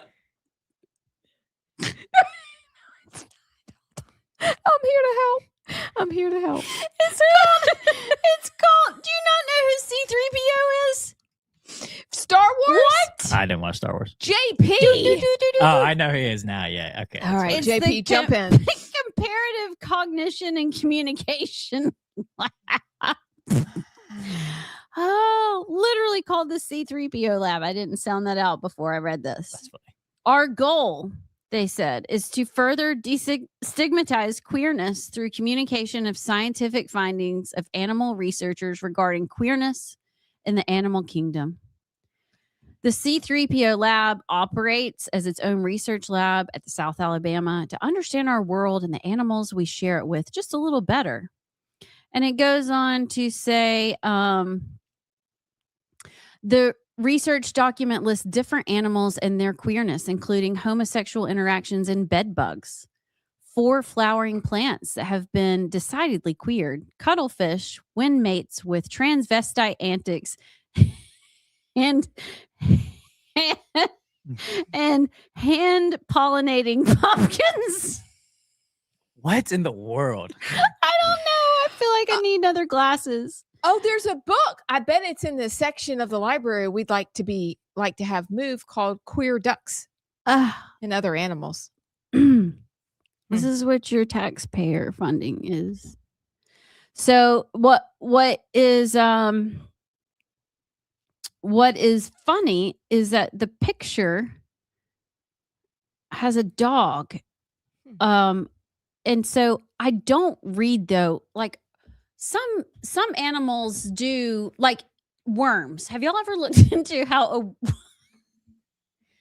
Have y'all ever looked into how a worm mates? No. I don't know that I want to know very, this. very weird. But they're like hermaphrodites. They have each worm has male and female parts. And so they can mate. So, I mean, there are some funky things in nature, but I'm really not sure unless they have both. Like, can you call it queer if you have different parts that still work together? Does that make sense? Yeah, if it's not technically queer if you're not one gender specifically. Yeah. So You know, like seahorses, the males carry and have the babies, but that doesn't make them queer. No. It says identities under the queer umbrella includes, but is not limited to, lesbian, gay, bisexual, transgender, intersex, Okay. asexual, questioning. Let's see what gender queer, gender fluid, and non-binary individuals. So pretty much anybody and everybody and their mama can be queer if they want. What is the Webster's dictionary definition of queer? That's what I want to know. Which James Lindsay says that it is not, it is a movement, that it's the other names you just listed are, you know, gay, trans, all that are things, but that queer is a movement. It's an ideology. Yeah. So the technical definition is denoting or relating to a sexual or gender identity that does not correspond to established ideas of sexuality and gender, especially heterosexual norms. But there has to be, is there a second definition? That can't be the only definition. Well, that was the first definition is strange or odd. Yes, there you go. The second definition Okay. is that, and then the verb is to spoil or ruin. So in theory, these animals are queer in the way they mate or carry their young or produce offspring because they are strange or different. Or odd. Not because they're homosexuals. Right. So maybe we do support the lab, the C3PO lab. I don't think we do. Appreciate the humor. This is what your funny. $6 goes to. Yeah. Oh, you missed that too. Oh, I okay. missed that, yeah. He's already gone. Oh, that. I owed the state of Alabama $6 in taxes. So. I wonder Really? how Trenton Buffenberger feels about the research he had to do for this article. Did he visit the lab? I wonder. We need to ask. Okay. Well, that was fun. Okay. We got to take a break. We'll be back. Consent. What you will never see this administration, and what you will never see me or Secretary Kennedy or Dr. Oz or Dr. Bhattacharya, you'll never see us try to force our personal agenda on people. We'll always be guided by science, and we'll always give them the ability to make the decisions for their own health. And you would think post-COVID, people would be thrilled for that. And yet there still seems to be pushback on that idea. There's pushback on the COVID vaccine still. I have young grandchildren. It's still pushed on them. Can you speak to that at all? Because it's unbelievable after all we've learned, after the evidence that's presented itself, that there would be any pushback at all, that we'd say, no, we really do want to make the decision for ourselves. We want to make the decision for our children. We're not anti-science. We're not vaccine deniers. That's exactly right. That's not who we are. We aren't. I've heard Secretary Kennedy say in his confirmation hearing, just like I said in my confirmation hearing, listen, we know vaccines can save lives. We also know not every vaccine is the same. We also know not every vaccine is right for every individual. So you would think people would be happy to have us be able and empower folks to make their own decisions. But again, I think there are those on the left, there are those who hate the president. They hate the secretary. They really hate the ability of people to think for themselves. Yes. Right? So they don't support our agenda, which our agenda is health and freedom. And we're so glad. So I'll save it. No, if you're on the track, go. Stay Well, on the I wanted track. to talk food pyramid. Oh, that's good. actually where I was going to go. Okay, perfect. Same brain as always. Great. I'm glad because this is important. The new dietary guidelines are absolutely incredible. They are amazing. And so what law requires is that at least every 5 years, new guidelines come out.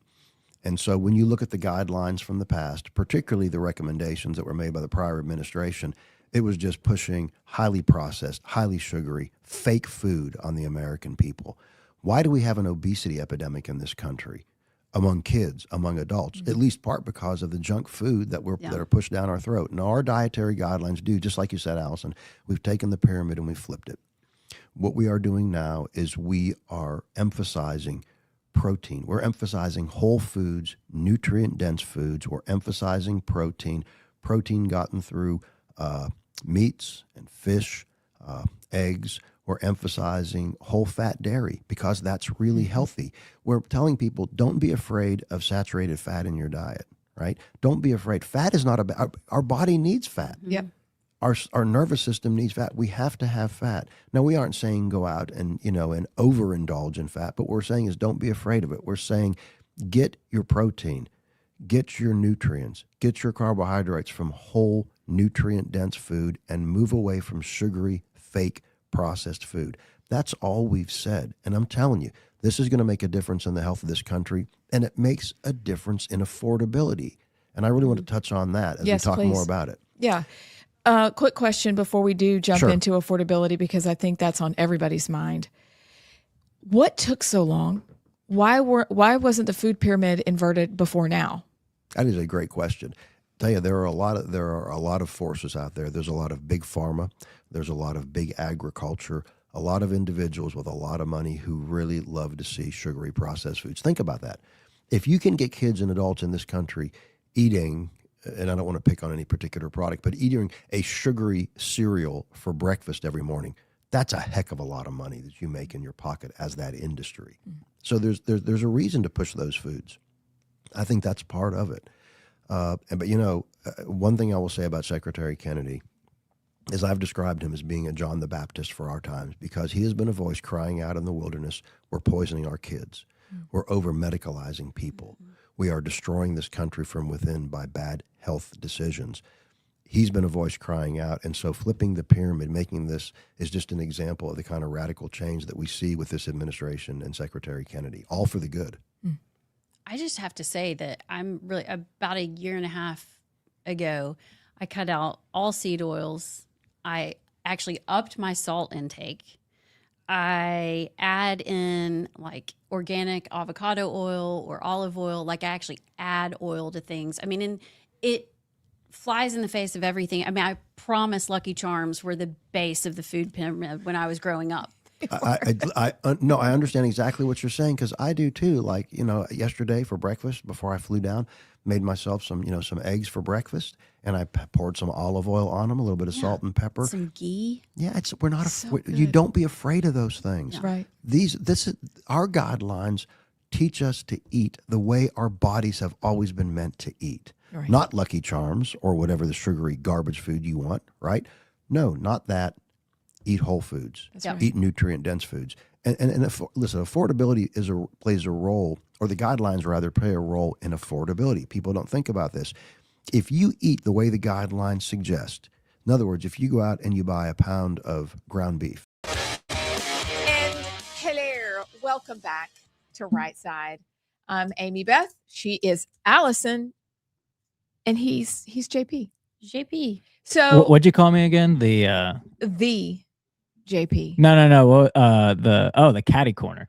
Catty Wampus. Oh, well, somebody texted and said catty corner, but Well, it means catty corner. Yeah, okay. That's what that means. I think catty corner is kind of diagonal. Catty Wampus, I think it can be any way that's awkward. Yeah, Kind of that. like a That's fair. kerthump.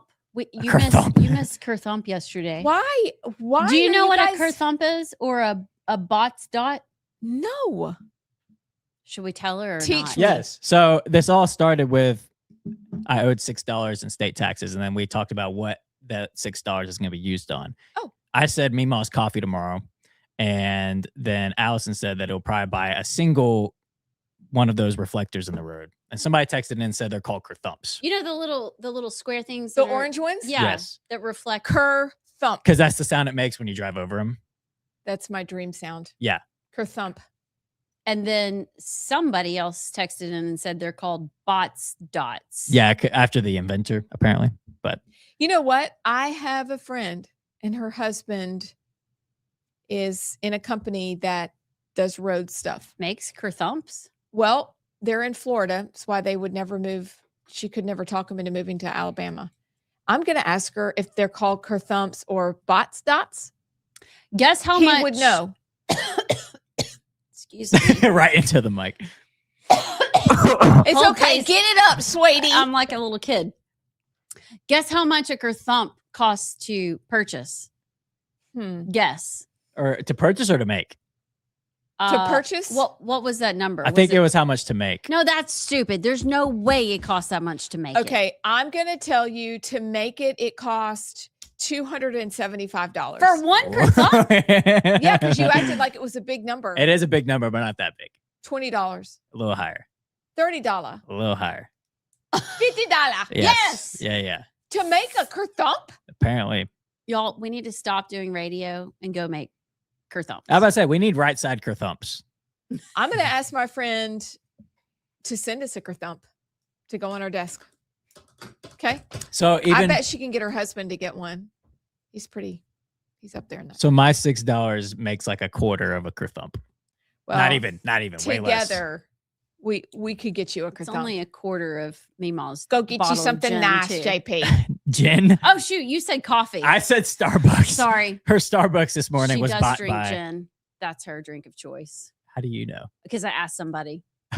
Ugh. You telling me Mima puts gin in her Starbucks? I did not. You said that. I did not say that. No way. Mm-mm. Allegedly. Hey, does Snoop have a song about gin? Who says the gin and juice song? Yeah, sipping on gin and juice. Huh. That's pretty Laid strong. back. Hey, do we have any text? We got a text from Brad from Crimestone. Okay. He says, "Isn't a queer duck just a platypus?" I see what you did there, Brad. That's funny. I don't get it. Think about a duck. If it was going to be strange and odd, it'd be It's like a platypus. You know, the duck-billed platypus with the really long. Yeah. So like that's what I'm doing with. I'm trying to make a. Okay, so they have the beak, and don't they have weird feet? Yeah, they got like web feet. They got like a weird beaver tail or something. It's super weird. I had a pink stuffed animal that was a platypus from a boyfriend once. And that's the only reason I know about the platypus. I knew about a platypus from Perry the Platypus from Phineas and Ferb. Of course you did. I mean, all right. So we've covered the queer duck. What about the queer bed bugs? I don't know. What does a queer bed bug look nobody like? why would you tell people you're studying the bed bugs? Okay, for No our one listeners wants that them. are just coming in on this conversation, sorry, it's a legit news story. Seriously. But what are you looking at a queer bed bug? Yeah. So You probably shouldn't Google that. no, and I'm not gonna read what it said, but Well, it's okay. There's a story in the news today about a queer University of South Alabama, and they study queer animals. But so queer just means strange. it does Or mean odd. strange, but And I odd. think to these friends and neighbors with their purple pinkish hair in the photo, it may mean something more. There's even a duck book to further their platform of queer animals. It's just mean odd. So, do you think our next guest is regretting coming on right about now? Yes. probably. I think I'll leave now. No. We're about to take a break, but we have Jarek Wilkins, who is a friend of the show. He wrote an op-ed yesterday that was published regarding the whole Speaker of the House, the leaked recording, the story that is not going away, kind of what needs to happen from here. So he will be joining us to give us his thoughts on Alabama Republican Party and all the things. Maybe we'll talk about queer bed bugs. I don't know. We'll see. But we'll be back. Y'all have heard us talk about Inspire Advisors, how Paul Breyer and his team at Inspire Advisors will help you grow your investment portfolio while also screening out companies that don't stand for conservative Christian principles. Paul and his team are experts on what they call biblically responsible investing. And for a limited time, they're hosting a free class that you can register for. Check out the class and register for free at moneypatternwealth.com. It's godly, it's conservative, and it's financial freedom. Again, go to Inspire Advisors at moneypatternwealth.com. Check them out and tell them you heard about them at Rightside Radio. How many hamburger patties can you make from that? You can feed your whole family as opposed to going to buy one lousy food, burger from some company out there that's a fake food. If you eat the way the guidelines suggest, whole fruits and vegetables, whole nutrient-dense food, it is cheaper. It will put money in Americans' pockets. It is affordability immediately in your pocket. I know because I've done it. I've looked at this and I do it now, and I tabulate what I would normally spend if I were not following our guidelines. You're going to save money by doing that, and in the long run, our country will be healthier. There will be less obesity. There will be less heart disease, less chronic disease, and things will be cheaper that way too. But there's immediate affordability with our guidelines if people really try it out, if people really embrace these guidelines. How do you respond, though, when people say, well, what about the food deserts? What about the rural areas that don't have access to whole, fresh foods? I think that's great. No, I think that's a real concern. How do we water those food deserts, if you will? And that's important, and we're certainly working on that. You know, there's the rural health transformation, $50 billion from the federal government that will go to certain states. Alabama has received over $200 million of that. That, I think, $203 million was the statistic that I got this morning when I was checking on that. What's that going to go to? Bringing better health care to rural areas like we have in Alabama and other states, bringing quality health care, improving health care outcomes, educating people about the right foods to eat. And yes, there's a role for trying to get rid of these food deserts as well. But there's so much going on in this administration that we're doing that are win, win, win, win. It's promises made, promises kept by President Trump, Secretary Kennedy, and everybody, all of us who work at the Department of Health and Human Services. Could we talk a little bit more? I remember years ago the rural medicine push. My husband's a gastroenterologist, so I was with him, remembering hearing all of that. Seemed to get better. Now it seems that we're back scrambling, trying to get that rural healthcare situated again. Mm-hmm. Can you talk to us about that in a little more in depth? Sure. I think this is the perfect example of how President Trump cares about everybody in this country. You know, we don't just care as conservatives and as Republicans and as members of this administration. We don't care just about the big cities. We care about every part of the country, and we certainly have rural areas that they are facing challenges for healthcare access. And so this rural health transformation is hopefully going to help improve those situations. Again, like I said, $50 billion going out to states, our own state, Alabama benefiting, other states benefiting as well. But no, President Trump realizes we have to make America greater than she's ever been. We have to make America healthier than she's ever been. And this is going to be part of that. That's great.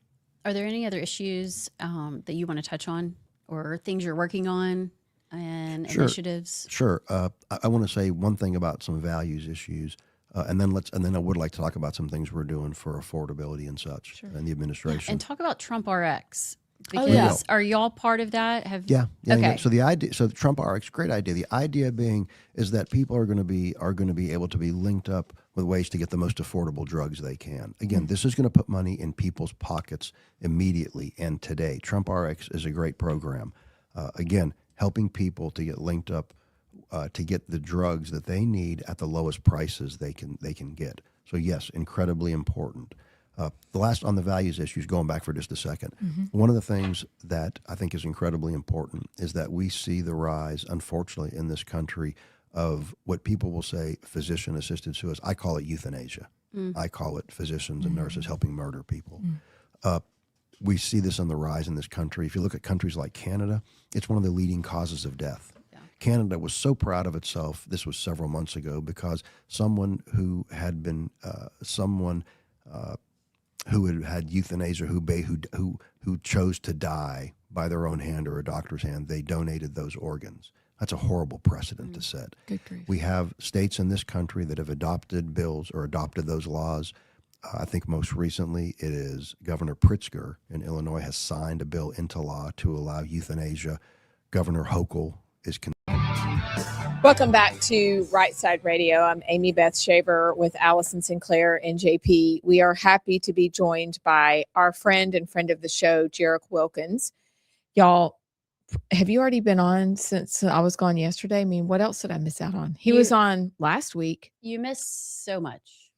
It's very upsetting. We'll fill you in later. Y'all need to just voice text me if one of us has to be gone. Okay. Just like a little. Gotcha. Okay. So you wrote quite the op-ed, sir, about what's going on in Montgomery. Specifically, the takeaway is leadership. And can you just give us a 10,000 foot view of your article, and then can we drill down into a few questions that we have about it? Sure. So this all stemmed from a long-standing problem that we've had going on in Montgomery. And the fact is, we have a Republican supermajority, but they continue to govern like moderates, best case, and in some cases like true liberals. So a few weeks back, we know that the Speaker of the House in a closed caucus meeting goes and makes a very vulgar comment about how he doesn't care about the Republican Party. And that upset me. In fact, we talked briefly about this a few weeks ago, and you'd asked me that question. So, what's your magic wand to fix this? And it really got me thinking. And it does start with the fact that we've got to stop electing Democrats to be Republicans in our state. And it's about closing the primaries. And some discussions I've had with a lot of people that are inside the know elaborated to me that this comment centered around the fact that someone asked about the fact that we need to close our primaries. And that really upset the speaker from what I understand.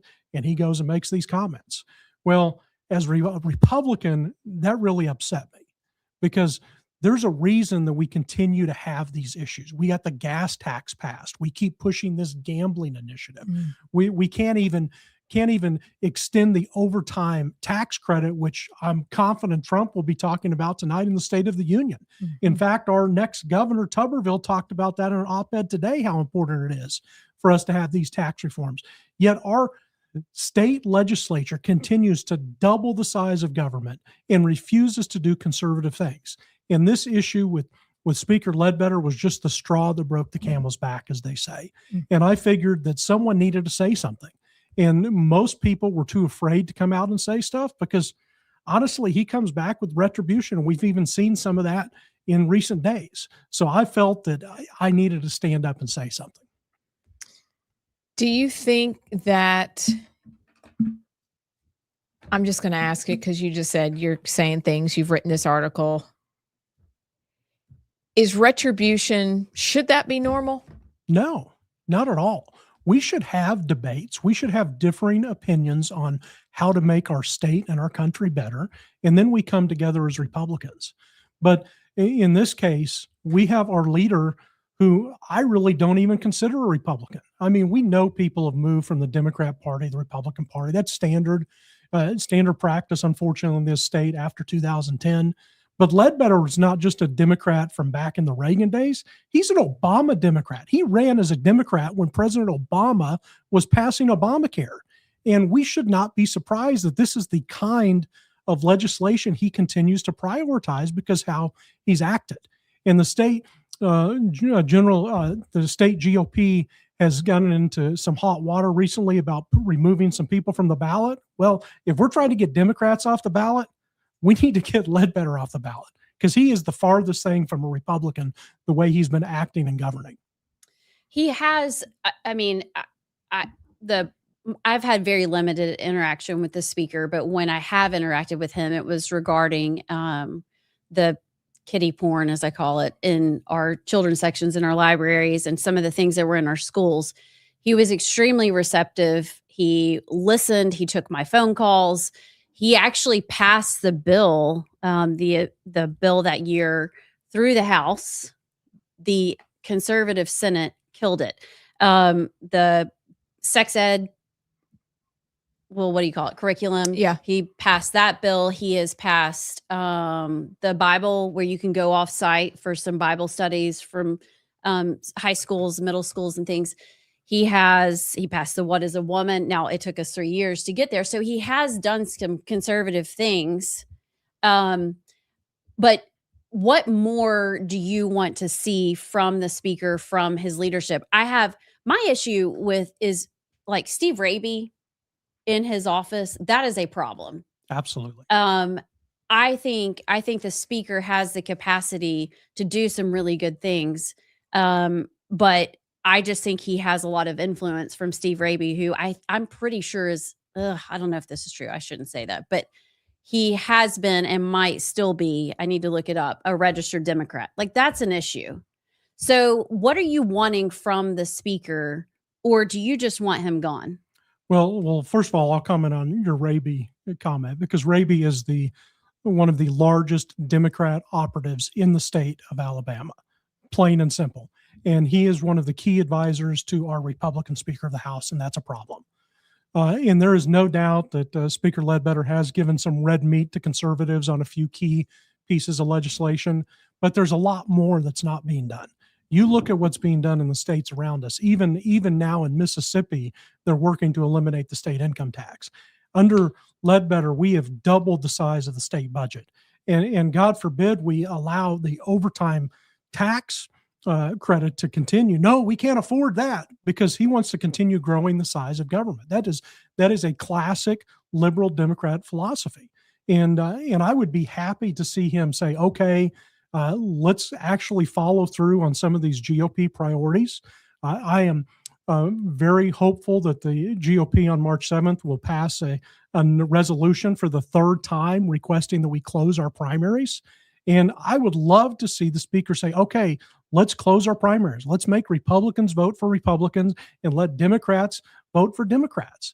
It's not that difficult. Most states have that in place right now. And that's something that we could do to really get a more conservative agenda. I'd be very happy with that. In fact, if he were to bring that piece of legislation to the floor and pass it, I would write an op-ed thanking him for doing that. But I just don't see him doing that, not from everything that we've seen in recent days. So do you think that doing some very conservative things, offering red meat, is that a distraction from, as Allison says often, and I've come to believe it's true, personnel is policy? Yeah. Is that to just keep us happy while they go about expanding government? I mean, are we to be distracted by those things? It seems that's what's been happening. And I think it's time for us to stop saying that that's okay. Because we get caught up. Oh, good. They've done what is a woman to build. They've done some great pieces of legislation. And guess what? So we let that go through. And then we don't care about the fact that we're going to pass the largest gas tax increase that we've seen. We don't care about the fact that they're continuing to push gambling. We don't care about the fact that, hey, Tennessee, Georgia, Florida, Mississippi are all cutting taxes and Alabama's not. Because we see a few of these social issues, which are critical. There's no question about it. But that's not the only thing that makes us conservatives. And you also think that, for me, because I had a child who played sports, taking so long to get school choice in a state like Alabama, I'm so happy it's an option. The Choose Act, that's great. But to me, that's another thing that concerns me greatly, is why did that take so long? Why are they so averse to homeschool kids? Finally, it's moving forward. But that, to me, is a big deal. And it's a big deal. Why do we still have Common Core in our schools? That's been around for a long time. They can't even in their reporting talk about the fact that the reason we're growing in reading, which is fabulous, the top of the line, they bury the lead, is phonics is what's made a difference for Mississippi, Louisiana, and Alabama. Like, this is tremendous. That's not what's at the front. But we still have Common Core. And so those two things for me, along with not fixing the state health officer clearly and allowing the governor to retain powers still held over from COVID, are huge deals for me. And so I share the concern, because you're like, these things are great, but the big chunky things that we're really waiting on never seem to get done. And that bothers me. Yeah, you're absolutely right. When you think about it, Alabama is one of the most conservative states in the entire nation.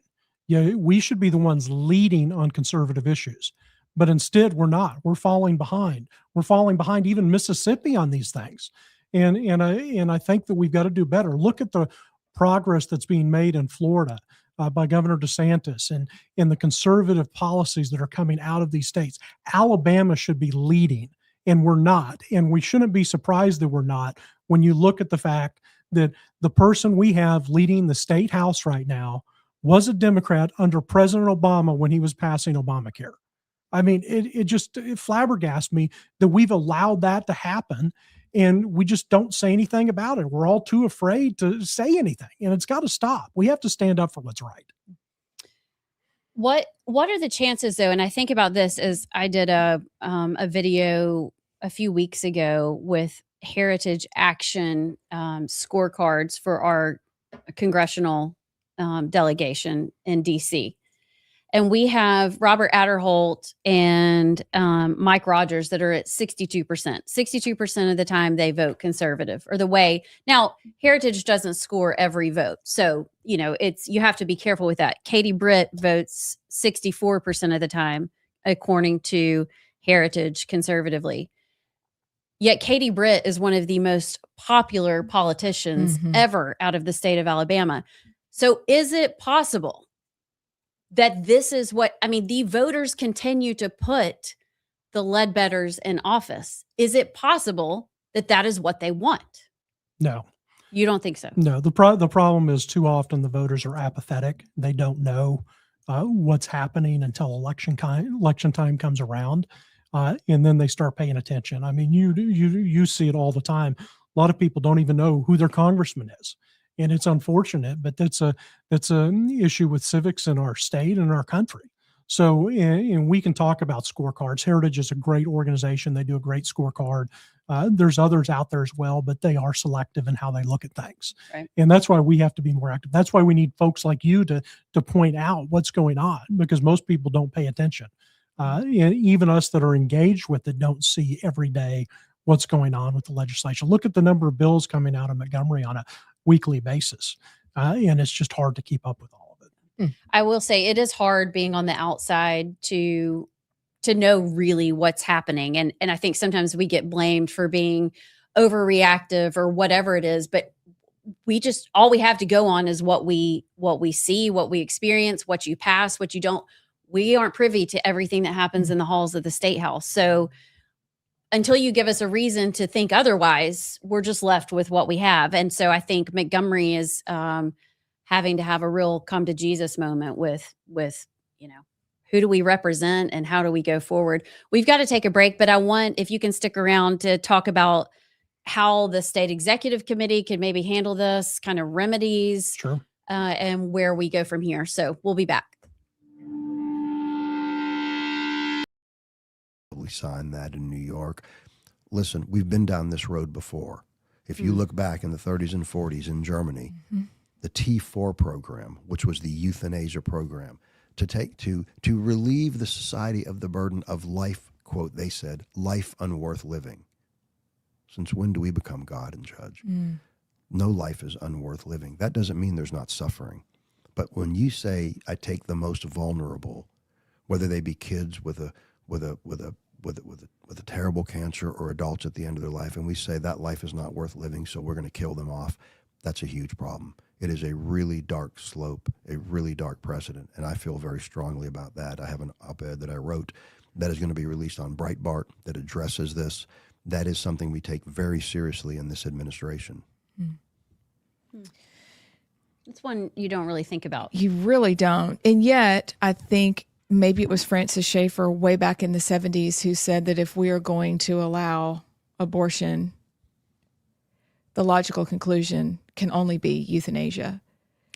And back then you go, oh, that's ridiculous. And here we are. Right. I mean, let's face it.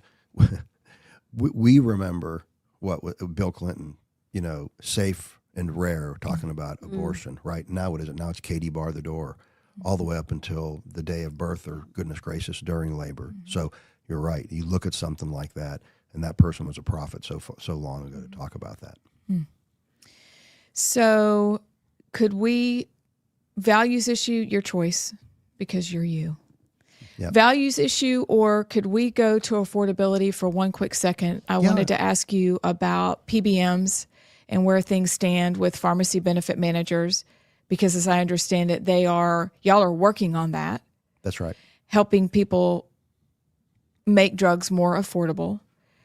We have someone in our household who takes a medication, and without help, it is a ridiculous price. So we're very thankful for the work that you're doing. But could you speak to the pharmacy benefit manager and their role in perhaps keeping drugs more inflated than they should be? Sure. I mean, I think if you look, everything President Trump is doing, everything that we're doing at HHS, and a lot of this falls under Dr. Oz at CMS, Medicare, Medicaid, Everything that we're doing is to reduce drug prices for people in this country. President Trump has worked hard to bring what we call most favored nation pricing. In other words, people in this country paying prices for drugs that are commensurate or the same as other countries, as opposed to these jacked up and ramped up prices. There are so many things President Trump is doing to work to lower drug prices for all of us. The PBMs are right. That's an area some people call them the middlemen or the middle managers. Everything that we're doing is trying to lower drug prices for people in this country. You mentioned Trump RX.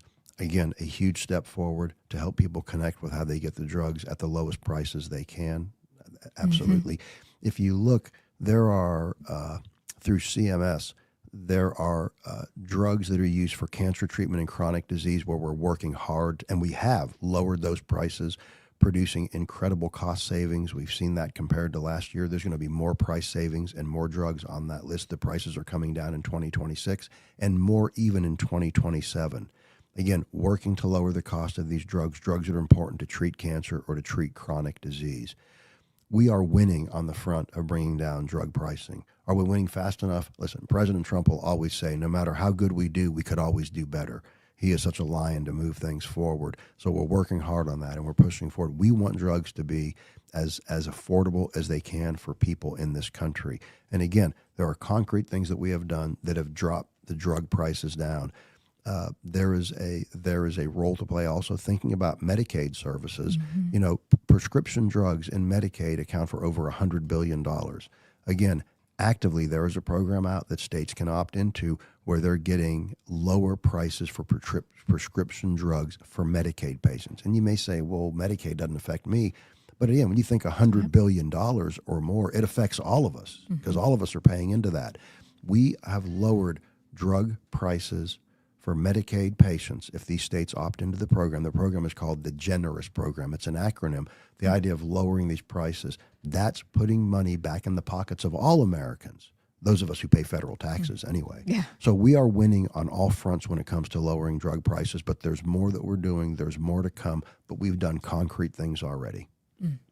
Can y'all do anything about stopping Big Pharma from advertising every single slot during every single football game or thing I want to watch? It's really annoying. I am true. so happy that you asked that. Well, good, because I'm expecting you to handle it.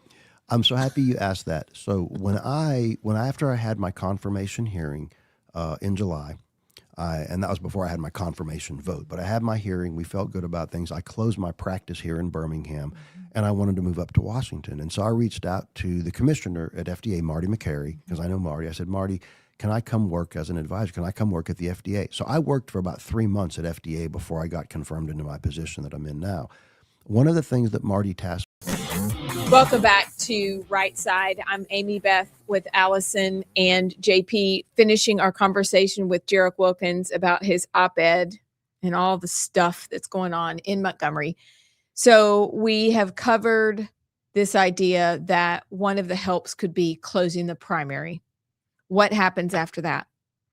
Well, how do you close the primary? Because there's been talk about it really since the 2022 election.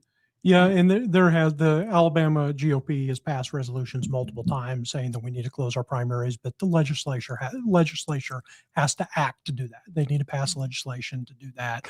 You would register party members is how that would be. You'd have to be registered as a Republican or a Democrat prior to voting. Now you just go on election day and you say, "Oh, give me a Republican ballot. Oh, give me a Democrat ballot."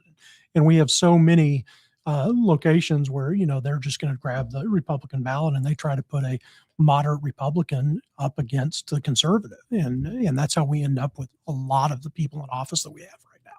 Is because why won't the legislature bring a bill or hear a bill, or why doesn't it go anywhere and get out of committee? Why don't we just vote on that? Because we have a lot of moderate Republicans, quote unquote Republicans, that in reality are Democrats, that they know that if they don't have Democrats voting for them in the primaries, they would not be elected. In fact, we would end up with a more conservative state than what we actually have if we just allowed Republicans to choose Republicans. Imagine that. So the hope is that the state executive committee passes a resolution once again to close primaries. And that meeting is on March 7th. That's right. Okay. And the other thing that I point out in my op-ed that we need to do is take action with Nathaniel Ledbetter. And I'm advocating for someone during the state executive committee, during new business, to stand up and make a motion to replace him as our candidate in the general election. It's after the deadline to make a change in the primary. So we would have to change it out on the general election. But the state executive committee has that absolute power and authority to do. We saw that precedent was set all the way back in 1986 when Baxley was replaced by the Democrats. And surprise, surprise, it was because of crossover voting by Republicans. So we know that the party has the ability to do that. What we need now is the state executive committee to take action. And all we need is someone to make a motion and to second the motion, and then it goes for a vote. Is it a simple majority, or what is that vote? It is a simple majority by the state executive committee, and he can be replaced on the ballot in the general election. Pretty simple. What do you think there's support for that? I've received several emails from people that have been appreciative of the article. I've talked to a few members of the state executive committee, but obviously I haven't talked to a majority to know. I would hope there would be, and I think it would be great for your listeners to encourage them. If we are all going to be a Republican party, then we should have Republicans in our leadership, and we should tell the executive committee that's what we need to do. It's why those elections for state executive committee members are so important. Yeah. We forget about those so often, but those are on the primary ballot on May 19th. Yeah, you do forget about that. And people go, wait, what's this? I was on there once and people ask me, what in the world? Yeah. You basically are there to not just write resolutions, but to help get Republicans elected. And so we really do need to close the primary. Again, another thing on the list we talked about earlier, the Republicans will not do that we need them to do. So they may be great people and talking to them is really good. But if we have the standard that this is a Republican standard and this is what we expect, if you don't meet the standard, you don't meet the standard. It's not personal. It's what we say we believe in. And you're right. For so long, we lose hope. Right. And when you lose hope, you give up. I, am adopted. I've been part of the pro-life movement for a long time. And for many years, nobody ever thought Roe would be overturned. And then it was. And I think there's something to that, to not thinking something could happen. And then all you need is one spark. It's not that, hey, Ledbetter can turn it around and decide, you know what, I am going to not just help with these few things. I'm actually going to be a conservative. And I don't care about Steve Raby telling me what should and shouldn't happen. I'm going to just do this. This is the other thing that could happen. It could. I don't know that it will, but it could. Again, not personal. We just in a red state don't want to be purple like your sweater. I like your sweater, but we don't want to be purple. We want to be red. Right. And that's the standard. No, and I agree. And in fact, I'd love for Ledbetter to come out and say, hey, I'm going to fire Raby. We're going to pass a closed primary bill. And I'd be happy at that point. Yep. I'm like, okay, well, maybe a leopard can change its spots. I don't think he can, but maybe I'm wrong. And I would be happy to be wrong.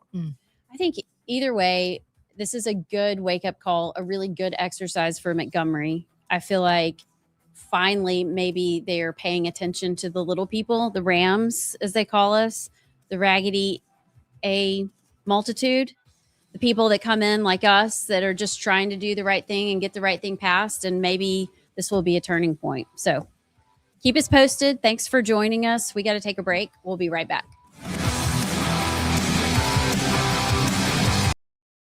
Was to work on this very issue, the direct-to-consumer marketing. Yeah. And if you remember back in the fall, there was a huge announcement because we had sent out multiple warning letters to companies saying you can't advertise the way you're doing. Because you'd have these advertisements, you've seen them, we've all seen them on TV, where you have people dancing around and looking happy, and then they put in the fine print for 10 seconds, the drug may cause suicidal ideation or death, It's unfair marketing. It's lying to the American people. So yes, we are working on that. We've done more than any other administration to send these letters to stop these ads. Okay, there's more work to be done. But at the last administration, virtually nothing being done. Now, is that because they were in cahoots with Big Pharma? That's what I think personally. But regardless, they were doing nothing. This administration Secretary Kennedy, we're really addressing that problem. We do have more to do, but we've done so much more than has been done previously. Yeah, I actually, if you stop and listen, you're like, why would anyone want to take that? Like, you're Death? surely going to die. Yeah. And some of the side effects are kind of funky. You're like, I don't know if I want that. We want companies to have to be able to tell the American people with their ads, these are the potential risk of this drug. Again, it all goes back to informed consent. Americans need to understand what the risks are and the benefits are of anything, whether it be a surgery, whether it be a drug. We want to hold the companies accountable for that, and we are doing that. Well, I just kind of want them gone. This is like, you're watching like the Alabama Auburn basketball game today, and you're like having a great time, and then all of a sudden you got to think about, well, I might have kidney disease, and should I take that? Like, this is just ruining my day. They're just they're just not realistic. If you had, in my personal opinion, if you had an ad where they said, listen, this is the drug, this is a condition it treats, these are all the potential risks, talk to your doctor that you trust and make a decision, great. But no, the ads are the people dancing around and jumping around, showing their best life in the fine print when they talk about the things you're talking about. They're not honest. We are working to improve that. We've done so much more than any other administration has done. But you're right, we need to work harder, and we are. I promise you, we are. I believe you.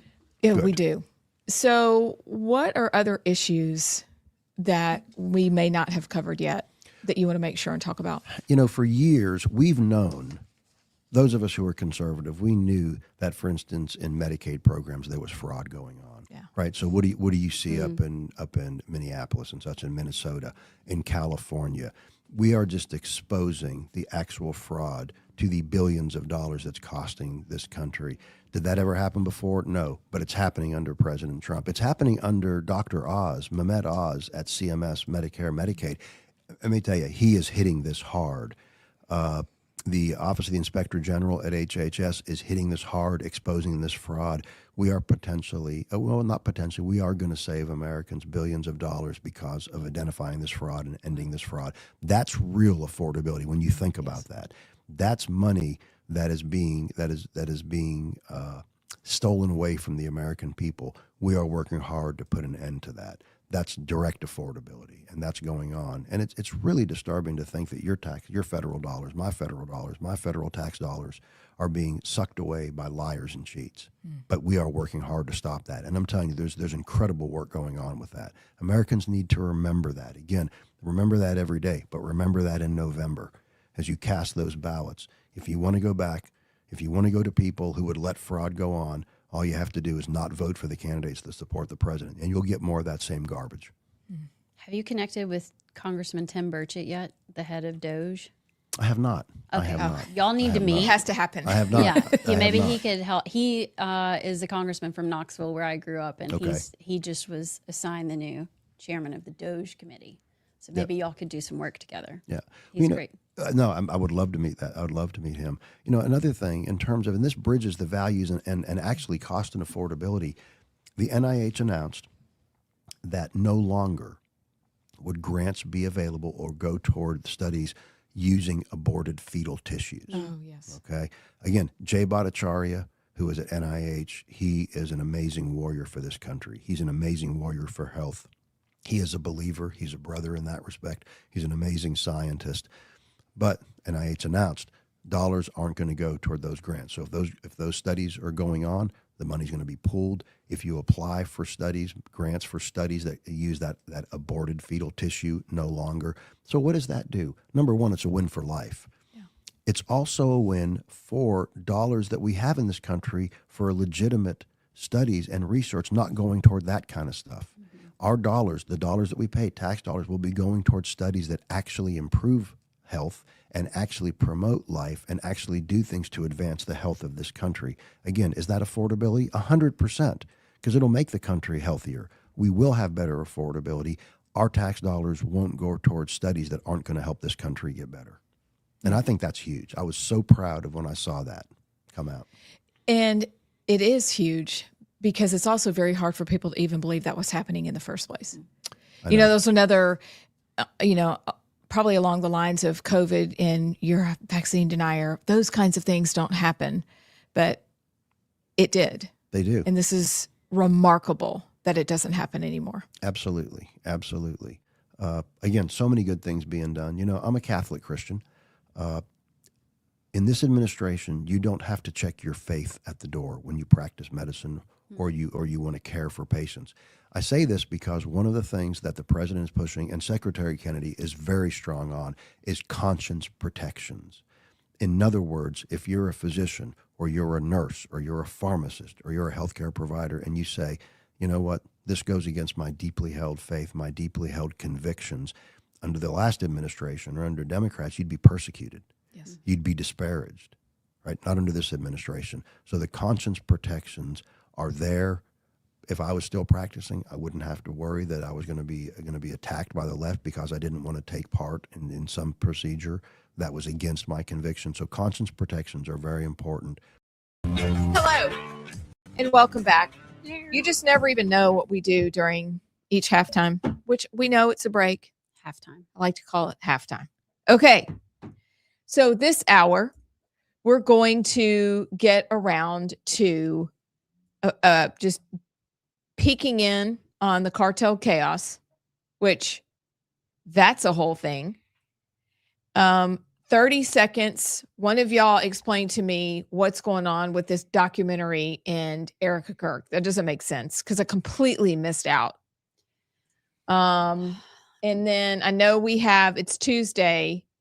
So the 3, and then there's a bunch of other news. Oh, duh. Zorro Ranch. Yeah. Are we ready for that? Do we want to do that today? Well, I can just drop a tiny 30 seconds, but it's a lot. It's in the news because New Mexico has reopened an investigation into Zorro Ranch, which was Epstein's ranch that he owned. It was just purchased by some sketchy guy from Texas that's running for state auditor or something. Yeah. He has eyes that look like the devil. It's kind of freaky. But it was purchased, but New Mexico just opened an investigation because apparently the bodies of 2 minor girls are buried there somewhere on the property. Yes. So, all right, we're just gonna. All right. Well, real quick, can I do a quick? There's Iran updates right now. Oh yes, please. So, we talked about how a White House official told Reuters that Iran will be a topic of discussion during the State of the Union tonight. Well, Marco Rubio just held a briefing with the Gang of Eight. Okay. Which is, if you don't know, like the top congressional leaders, essentially. And Chuck Schumer came out on the other side of it. They were being briefed on Iran, and somebody reported that it was an unusual briefing. But Chuck Schumer went to the microphone after the meeting and just said simply that this is serious and that the Trump administration needs to win over the American people, pretty much, and walked away. But if you look at the flight radars, there's C-17s and the amount of equipment and warcraft that is going to the Middle East right now, like as if there hasn't been enough lately, but today in particular, there's been a lot of traffic headed towards the Middle East. And there's talks that there could be last ditch efforts in Geneva on Thursday, but I don't know. Knowing the showman that Trump is, I would not be surprised at all if there would be quote limited strikes during the State of the Union or maybe after to try to pressure Iran and put the heat on before the meetings on Thursday. But the fact that Rubio made a point to brief the Gang of Eight before the State of the Union tonight, on top of the amount of traffic going to the Middle East right now, makes me think something maybe it's going to happen eventually. Yeah. The question is when. Do they do it before the meetings on Thursday or not? So I was talking to my mother-in-law yesterday. We had time to spend together and discuss things. And we are both on the same page that we are not for sending our children to war. No more endless wars. That we've done that for most of our history. And regardless of whether or not you think the CIA kicks up trouble or not, there's just been trouble endlessly. But she posed a question and she said, I don't know how the Iranian people are able to save themselves because they're running out of anything they ever had, which made me think, am I amending my position if we are to make targeted strikes, if we are to give a limited time frame, if we are to do it with drones and from ships and from airplanes versus sending people in? Because I don't want to cripple the people and go in and help, and then we've created something that we have to help set up another country. I'm not for any of that. But when we talk through what it's like in Iran with the executions that are taking place, it made me just stop and think, I don't know how, if the regime is killing them all, or they're killing people in hospitals, they're killing anybody who stood up to them. How does this get solved? I don't know what Israel's going to do, but I am very concerned as this lingers. And I wondered if you guys had any position changes as far as what your stance is on going to war, sending kids in, not sending kids in to fight, or is this purely Israel, leave them to it, and we're out? You want to go first, Elson? I mean, it's just so complicated because I feel like you could justify going into almost any country if you wanted to, Right. based on saving the people and free. I mean, look at the Muslim countries, China, Russia. Where does it end of saying it is our duty to make every nation across the world like us or freer or whatever? So there's that at play. But then I probably land on, at some point, you got to fight for yourself on that side. Then you get into the nuclear warhead side and nuclear capabilities, and those people are absolutely insane. Mm-hmm. And they will take everyone out over there, and then they'll come for us. And so I probably still land on strategic strikes aimed at nuclear capabilities, maybe leadership, but we can't go into this whole regime change, nation building. I agree with that. Whatever. I am not for that at all. At the same time, why in the world is it always us? Why do we have to? There are countries that are way closer to their nuclear capabilities, way closer in range, that aren't doing a thing. So I'm kind of like, if they don't care, why do we care? Why does it always have to be us? Always. What we talked about yesterday that you missed too was, didn't we take out their nuclear capabilities a few months ago, and now all of a sudden they're a week away? Yeah, it's hard to know who to believe about any of it. Yeah. It just is. But JP, are you getting the sense that it's going down? Oh, it's definitely going down. It's just a matter of when. I don't know. My position has not changed at all. Listen, yeah, I'm not a Ayatollah guy, but well, first of all, I mean, it seems clear to me the protests were CIA constructed to start with, which fair enough, fine. But it's not our fight to deal with. I also don't buy the message that if Iran got a nuke, that it's actually a threat to us, because we're the United States of America. First of all, we got these two oceans that protect us pretty dang well. And also we have the best nuclear defense in the world. And I don't know. I don't buy that even if they were to get that, it'd be a threat. And here's something too that may be a little controversial, but if you're the Iranians and the United States and Israel has conducted regime changes and toppled regimes in almost every Middle Eastern country around you, would it be smart to at least have a card to play of a nuke? Like, if you're looking at, I'm not saying I'm pro-Iranian or whatever, but if each country's doing what's for its best interest, okay, every country around you got toppled. You're next. We've got you in the crosshairs, and they are constantly trying to overthrow you. It might be a little smart to have at least a card of, hey, we're at 60% enrichment. Okay. I don't see it as a genuine, like, this is not in our interest of a fight worth having, because what's going to fill the vacuum we take out the Ayatollahs could be a lot worse. Could be a Syria part 2 where they're slaughtering Christians. I mean, I understand they're already slaughtering protesters, but the enemy I know versus the enemy I don't know, it could be a lot worse. I don't buy that this is. Oh, the other part of it too. Do you think the deep state or the CIA or whoever, the Lindsey Grahams of the world, do you think they actually give a rip about the protesters?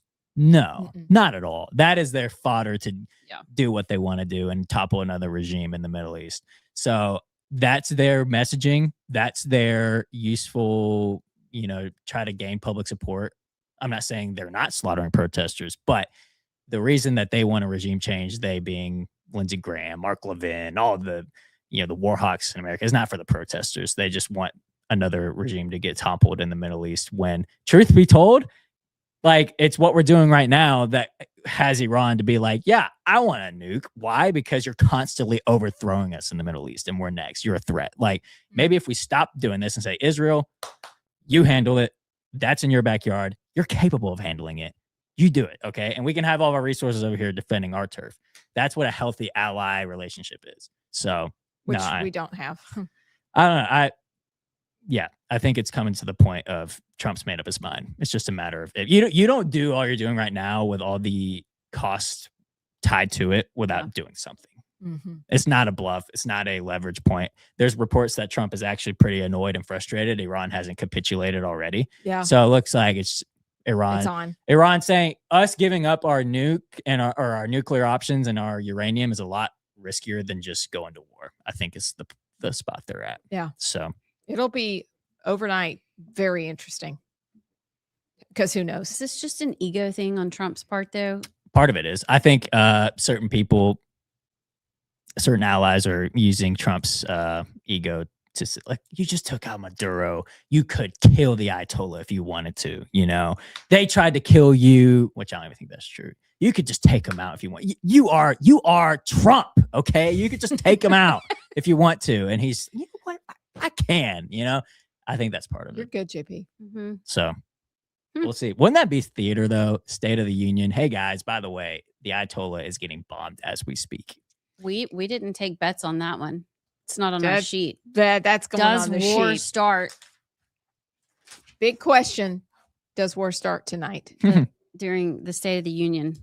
If so, what's the code word? What is it?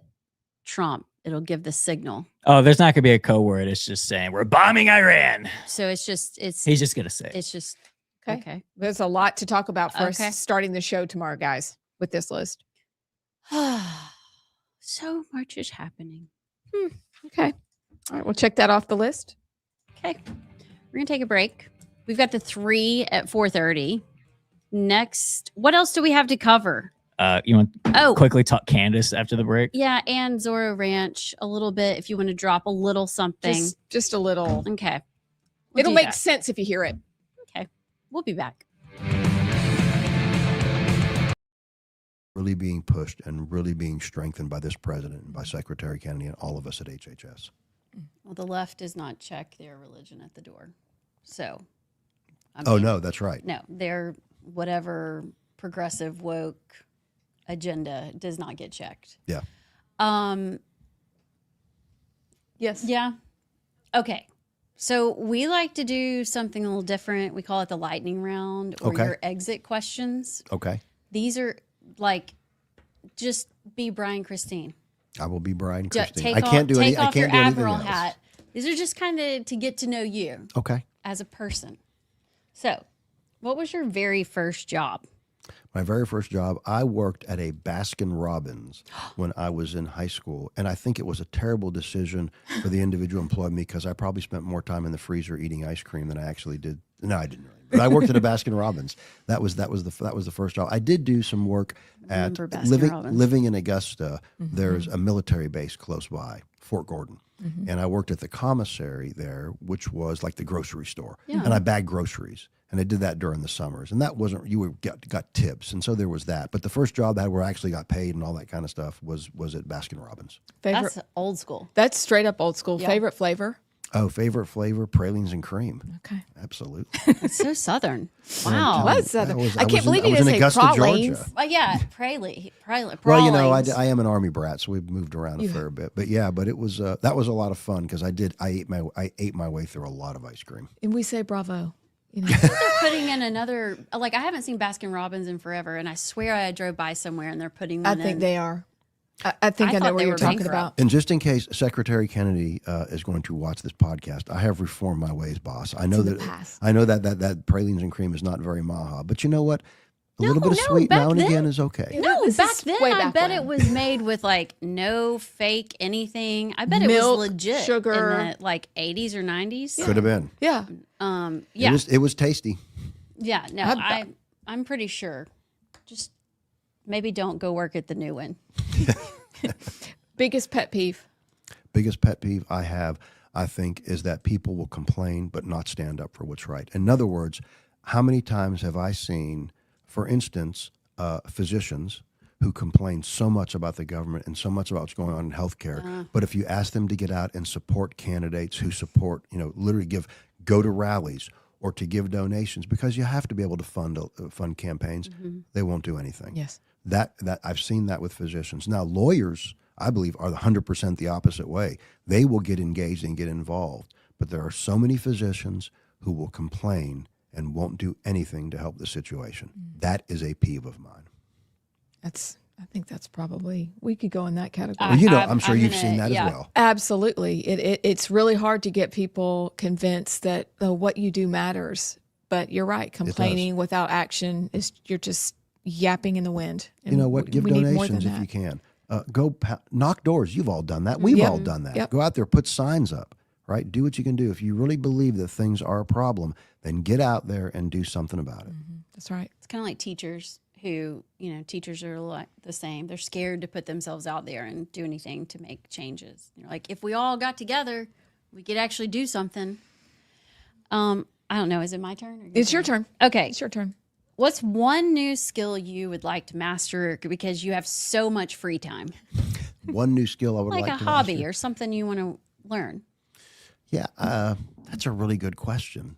And I know this is lightning round, but I'm thinking about that. I would say one thing I do wanted to get better at is because one of the reasons I wanted to be the Assistant Secretary for Health was that because with Levine and the last time, I knew there were so many wrongs we had to right.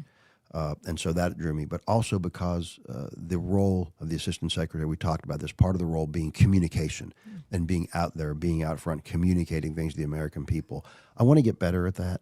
I'd like to sharpen my skills on that. I think because I've had to communicate with people as patients for so long, I think I do a pretty good job. Yeah. But this is a new kind of thing when you're doing interviews or you're doing extemporaneous things. I'd like to get my skill set better so that I can better message for the president and for Secretary Kennedy. I think you're a good communicator. Yeah. Well, I appreciate that. We can always do things better, but I appreciate that. You're thoughtful and well-spoken, but you're not like robotic. Yeah. You talk to a lot of politicians and it's like you feel like you're just getting like a bunch of talking points that they've said a million times. I don't get that with you at all. Not at all. Good. Not at all. Don't turn into that. No. 3 more quick questions. 1, what was your nickname growing up? My nickname, that's interesting.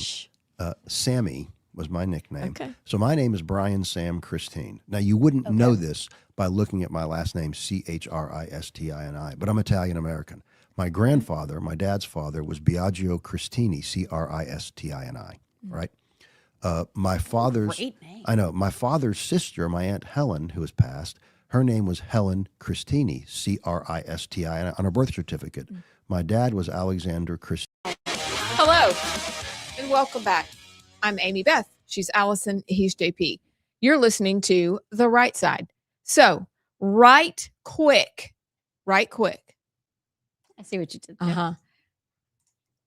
Do you want to do text or do you want to dip in quickly to somebody telling me what this documentary is and this horrible bit of information I've learned about Jeffrey Epstein? I want some text. Okay. So we get some text first. Okay.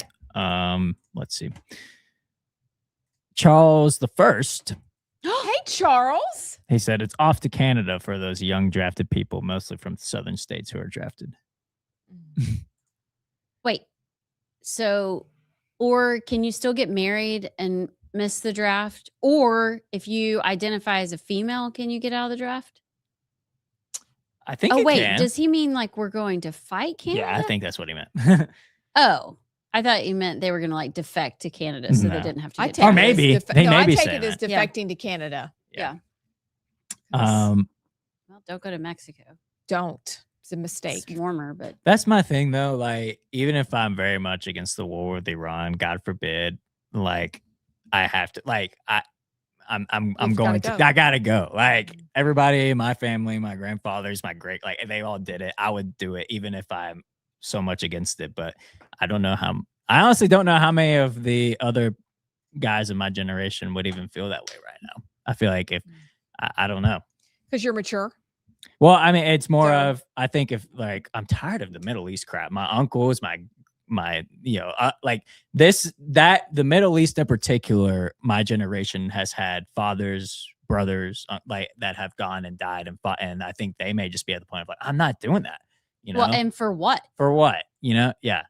Mhm. Well, how's it? Look at Afghanistan now. It's run by the Taliban. Look at Yep. Syria. It's run by a literal Al Qaeda leader. Look at all the Yeah. So I get it to a certain extent. It's just, God, I cannot believe we're having this discussion about war with Iran. It's so frustrating.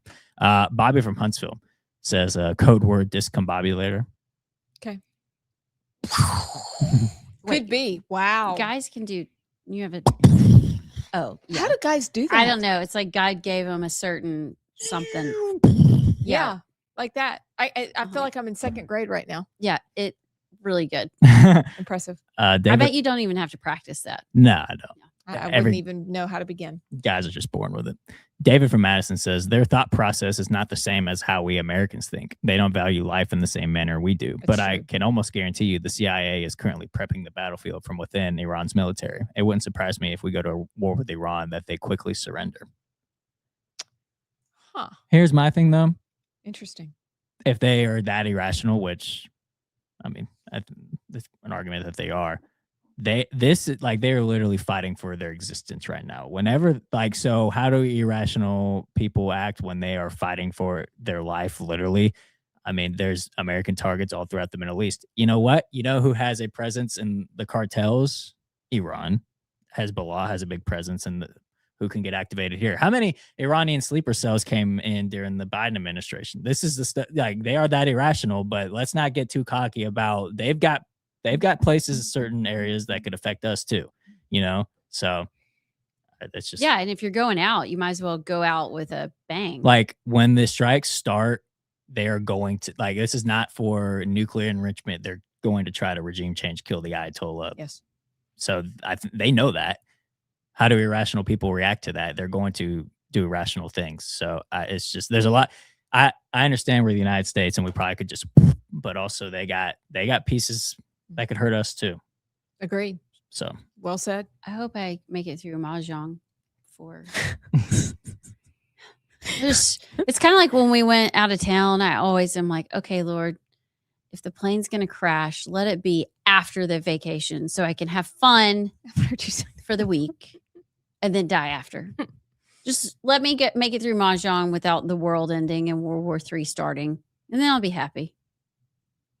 I don't know if get in a word with the president, like just after Mahjong, Yeah, please. just give me till like 8:30. Okay. If anything good happens before that, we'll text If he you. says discombobulator before that, 911 text me. Can you imagine the men in the waiting room like waiting for the word discombobulator? And we use the discombobulate. Go, go, go. It's the first day of the union that I'm really fired up about. Yeah. It's going to be good. It's going to be real good. Mm. Okay, when we come back, we will have the 3 at 4:30. Changes every day.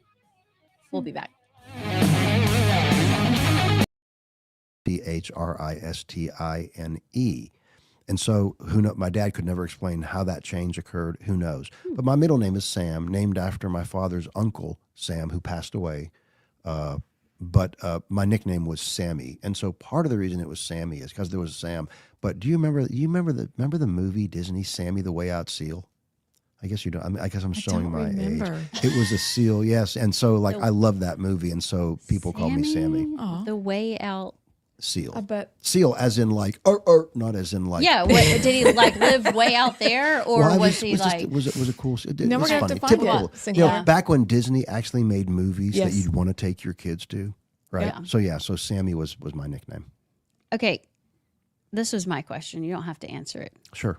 But what's RFK Jr. really like? Is he like what you see on TV? He is. This is going to sound like I'm slinging a line, but he's amazing. When I got so my process was I wanted to serve in the administration, wanted to serve at HHS, and I really was liking the idea. I wanted to serve as the Assistant Secretary for Health.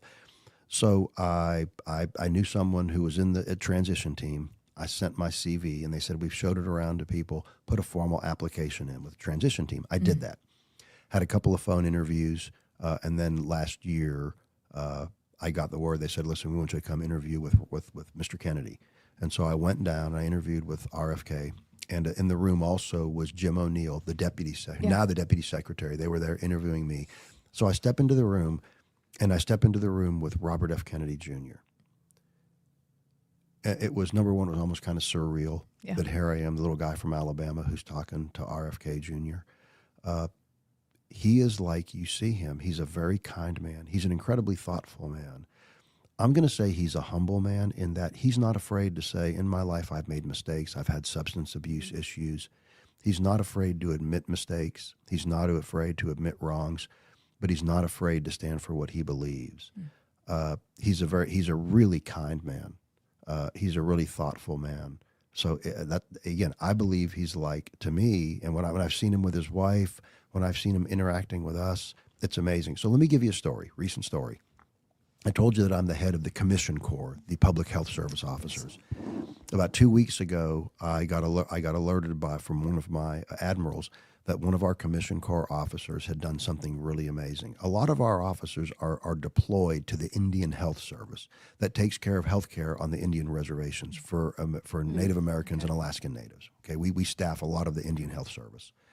There was one of our therapists, one of our mental health workers, who was out in Pine Ridge, which is in one of the Dakotas, but IHS, and was going to a high school, the local high school, and was supposed to meet with students who were having mental health concerns and wanted to talk.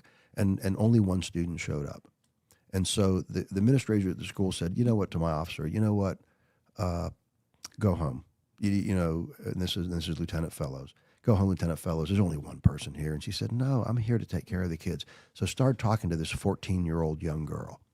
The 14-year-old young girl related a history of trauma and abuse, suicidal ideation. Lieutenant Fellows, I'm so proud of her. She stayed with that child.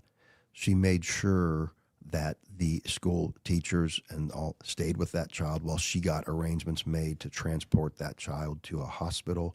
The child was evaluated, was admitted because of ideation. As they're taking the child into the hospital, in her bag, she had a suicide note written that day, dated that afternoon.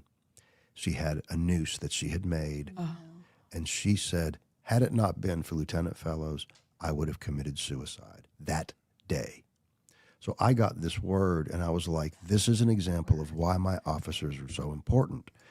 And so I related that to Secretary Kennedy's chief of staff.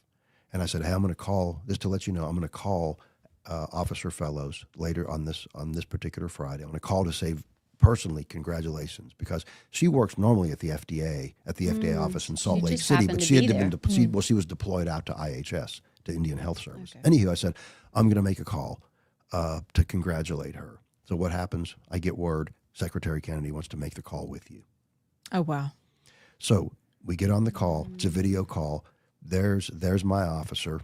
So proud of her. There's my officer. And there's not only the Assistant Secretary for Health, because she was blown away by that, because the prior Assistant Secretary didn't really give a darn about his officers. He wouldn't do things like this. There's the Assistant Secretary speaking. Welcome back to Rightside. I am Amy Beth with Allison and JP doing the 3 at 4:30. And JP, you are up first. Wait, you forgot.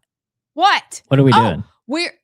I said it, but I said it too quickly. You're so out of JP, it is time for the 3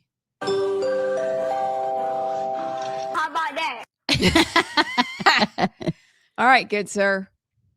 Serve it up. So the latest in the Candace Owens, what's a good way to say it? Meltdown, spiral, just simple descent into descent madness. into the psych ward. She put up a trailer yesterday of a documentary she is now doing solely on Erica Kirk. You want to know what the name of this documentary is? I need to grab my mic for this. What? It's called The Bride of Charlie. Okay, and I'm gonna put up the thumbnail or cover for this document. Oh, y'all don't have your iPad over there. Dang it! Is this like the Bride of Chucky? It is a malicious. Okay. Do I need to get the iPad? You may need to grab the iPad. It's so I can show very you this. dark and scary. Like Erica's got these gloomy eyes. Sorry, I thought it was up. Sorry. No, it's my bad. Oh, it's my bad. Oh. Oh. The Bride of Charlie. She is Bride of Charlie, Yes. an investigative series. So, you know what? I'm at the point with Candace. This is nothing more than she was in love with Charlie and she hated Erica and she hated that she couldn't be with Charlie. And so now she is taking out her grief on her jealousy of Erica at this point. Because look, it's one thing to, I don't know, like if there's certain things with Turning Point and the people in charge of Turning Point that have filled the vacuum of Charlie that are sus or that are not great, awesome. You can do an investigative series on that, but to attack the widow, the mother of the kids that now are fatherless, for what? Because she didn't have this, she didn't react the way you wanted her to, or you're implicating that she was involved in the murder of Charlie. Now what you're doing is you're spinning the whole narrative of Charlie's death to Erica instead of, I actually saw somebody, a popular political commentator that said, now, you know, when the Charlie death or the Charlie Kirk death happened, my initial thought was how devastated I was for Charlie and that the left has reached a point where they are so evil that they are killing us. But now when I think about Charlie Kirk's death, I think of Candace Owens.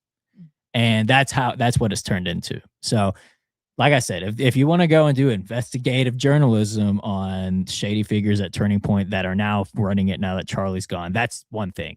But to have a whole series just attacking Erica, it is evil and it's sick and it's nothing but a grift and jealousy, in my opinion. What does she stand to gain from this, though, Candace? Attention and money. Money from who? I mean, all her the sponsors. Her sponsors, but people that are going to watch. I'm sure this documentary will be paywalled. But do you not think sponsors will drop her? I don't know. I think it's more views than I'm sure sponsors is one thing, but I think it's more views because she shot up to #1 on the podcast charts when she was leading up to what was supposed to be a Turning Point live stream that didn't happen, and she went through a dip. And I think this is her attempt to bring it back up. She's willing to destroy herself, everything, for some clicks. I mean, in her eyes, she's not destroying herself. I think she genuinely views this as her doing the right thing. Are you going to watch it? No. No? I'll watch clips, but I ain't going to watch that, no. What? Are you? Mm-mm. Are you going to watch it? Maybe you need to be the one that watches it for us. I don't even know where do you find it? I have no idea. Like, that's just. Isn't there a movie called The Bride of Chucky? Yes. Yes. Okay, so that's what that's a play on? Oh, He's yeah. saying she's Chucky? Oh, yeah. Yeah, this is definitely what this is a play on. Yeah. Yeah. I'm sorry for Candace Owens right now. Didn't have to be this way, Candace girl. No. Anywho's, so. Okay. All right. Well, guys, real quick. New York Times, 2019. Okay. Legit. Jeffrey Epstein, the wealthy financier, accused sex trafficker, because see, remember back then we played like we didn't know who he was, had an unusual dream. Let me know if you've heard this. Just stop me. Like Just raise your hand. like at night when he was sleeping dream? No. His dream, like JP, your long-term goal, your long-term dream. Dream. Okay. He hoped to seed the human race with his DNA by impregnating women at his vast New Mexico ranch. Did y'all know that? Wait, what? This was in the what? New York Times, written by James B. Stewart, Matthew Goldstein, and Jessica Silver Greenberg. July 31st, 2019, New York Times. He wanted to seed the human race with his DNA by impregnating women at his vast New Mexico ranch. Mr. Epstein, over the years, confided to scientists and others about his scheme, according to 4 people familiar with his thinking, although there's no evidence that it ever came to fruition. His vision reflected his long-standing fascination with what's become known as, Allison, wait for it, transhumanism. The science of improving human population through technologies like genetic engineering and artificial intelligence. Critics have likened transhumanism to a modern-day version of eugenics, the discredited field of improving the human race through controlled breeding. And they said on this podcast discussing this article that he would have women to his ranch because he was basically interviewing them to see if he would like to be the father. He would like those women to be the mothers of his children. Does he live? Well, he obviously doesn't live longer. Well, unless he's in Tel Aviv. Or he's That's what I hear. cryogenically frozen, which is another That's what thing you he was hear. obsessed That's with. what I I've hear. heard that. Your source in Tel Aviv. Yes, I've been hearing. Yeah, we know people. Ghislaine is like in France or something. Yeah, she's not really in prison. You think she'd go to jail? Anywho, so I thought that was very interesting that the New York Times actually wrote an article about this 7 years ago. It's all weird. And that's Zorro Ranch. Zorro Ranch, where they found 2 bodies. Well, no, they're Ish. looking. They just opened the investigation to look for 2 bodies that are reportedly buried on the ranch. I'm not going to tell you why or how they're buried, but anyway, interesting. Yeah. Weird. Yeah. It could possibly do with populating the race, That's it. Thank you. That's well The said. world. That is very professional. the human race. Uh-huh. There you go. Uh-huh. That's very professional. Yep. Okay. Well, I have a solution and a possible hypothesis theory as to why Candace and Jeffrey are, well, how do you say that? Because he's gone, unless he's in Tel Aviv. Okay. Yes. The Daily Mail. Hmm. All right. Publication over in the UK. The Daily Mail Science. Declassified. When was this? Is today the 23rd? Yeah, 24th. Okay, so yesterday. Declassified CIA files revealed chilling blueprint to manipulate Americans' minds through covert drugging with vaccines. Oh, that's casual. Have y'all seen this? No. Mm-mm. A newly released CIA document reveals a chilling blueprint to manipulate their minds. It's called Project Artichoke, and it ran, what a terrible name. I do like artichokes, though. Government top secret program ran from 1951 to 1956, focusing on behavior control, interrogation techniques, and psychological manipulation. The 7-page document titled Special Research for Artichoke, with an attachment labeled Suggested Fields for Special Research, outlines proposals to develop chemicals capable of altering human behavior. It discusses drugs designed for both immediate effects like truth serums and long-term influences, potentially administered through food, water, alcohol, or cigarettes. Researchers also suggested that substances could be disguised in medical treatments such as vaccinations or injections. Artichoke served as a precursor to the CIA's MK Ultra program, which later broadened mind-altering experiments on a larger scale. And it goes on through to talk about that it was declassified in 1983, but it is just resurfaced, talking about with all the vaccines and things that they're starting to roll out, all the injections, and how we now have confirmation that they were working on mind-altering drugs that would be administered through widespread vaccinations. That's your CIA for you. So maybe that's what's wrong with Candace. Maybe she got mind altered. Yes, maybe they injected her with something while she was sleeping, and Could she is losing her mind because she says some crazy things. When you start talking about Charlie Kirk would walk past light bulbs and they would explode, or light posts turn off as he ran by, and he was a time traveler. Sorry. And her astral projecting. You lost me. Yeah. Weird. I'm about to say the same thing. I'm out. Weird. I'm out. You had me at time travel, but astral projecting, yes. It's just too much. A step too far. Oh, What? do you think Donald Trump brings up aliens tonight? Yes. Yeah. That's going on the Yes. list. I think so. Okay. How is that? I don't know. Sorry, Aliens. squirrel. How is that not on Kalshi? I was actually. Yeah. Who was the one that made the bets? Read from Tony. He Red. did not bet on aliens though. But I remember seeing Alien as one of the, it was at like a 70% or so, I think Alien was. My goodness, this is going to be a banger of a State of the Union. It's gonna It's going to be good. It'll be must watch. Okay. I might get some dessert so I can watch it. Watch it just end up being like It's not going to be a snoozer. Do not sleep on Donald Trump, you people. Does anybody remember the last one? Al Green got arrested or somebody's gonna do escorted out. something. Somebody. Oh, yeah. Well, a lot of the Democrats aren't even going. Yeah. They're But- having their own State of the Union. There will be at least one outburst. Wah. Meh. What dessert are you going to have? I think I'm going to go to Culver's. Get some concrete? Yeah. Or do they have? No, that's Freddy's. Culver's. Yeah, they have something. They have the custard. I feel like I should have that. I just skipped Too dinner and cold. that's going to be dinner. You think? It's too cold. Should I make brownies instead? Mm-hmm. You know what I may get? What? Guess. Oh. Cheesecake. No. Taco You're Casa. going over to Yeah, Taco Casa. Man, maybe I can get Chris to drive through and get us some Taco Casa. And you know what? I'm gonna use the gift card I got for Valentine's Day. Well played, Taco young man. Casa. That's so sweet. I could use some queso Oh, right about man. now. Creamy jalapeno. Ooh, Girl, sounds maybe good. I'll do takeout. Mm, Okay.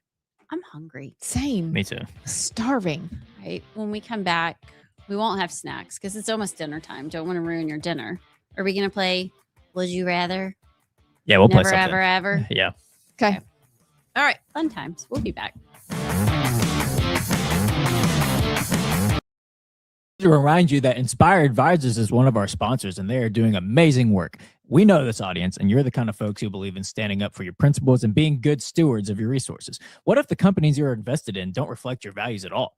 That's why you need to meet Paul Breyer and his team at Inspire Advisors. Inspire Advisors, they are experts in the field of biblically responsible investing. They can help you grow your bottom line while also being proud of what companies you invest in. Inspire Advisors, you got to go check them out. Here's their website, www.moneypatternwealth.com, and tell them you heard about it on Rightside Radio. Robert F. Kennedy Jr. Wow. His words to her were so meaningful. He didn't have to do that. He did that because he saw someone who went above, who saved a life. That's the kind of man he is. When he sees people doing good, he wants to recognize that. And I think he understands the power of someone at his position and in his name recognition, telling this officer, you've done so well. Well done. You were a good and faithful servant. That's the kind of guy he is. He seems very human. He is very human. And that's I think he is. He's endearing realistic. I and mean, rare. he's real. So here's another little story. And I told this at an interview recently. My final interview for the process was at something called the Presidential Personnel Office, PPO. So I interviewed at the White House, not with President Trump, but with his staff office. After having gone through multiple interviews, interviewed with Secretary Kennedy and such, I had that interview at the White House. And after the interview, I was escorted out, and they said, listen, they said that Robert F. Kennedy Jr. wants you in the position. The final decision will be made by President Trump. And I wanted to go pray. So from the White House, I walked to the Cathedral of St. Matthew, which is the cathedral for the Archdiocese of New York. Every diocese or every region has its cathedral. In this case, the Cathedral of St. Matthew. I'd never been there before. So I walked down the central aisle because I wanted to kneel in front of the high altar to pray.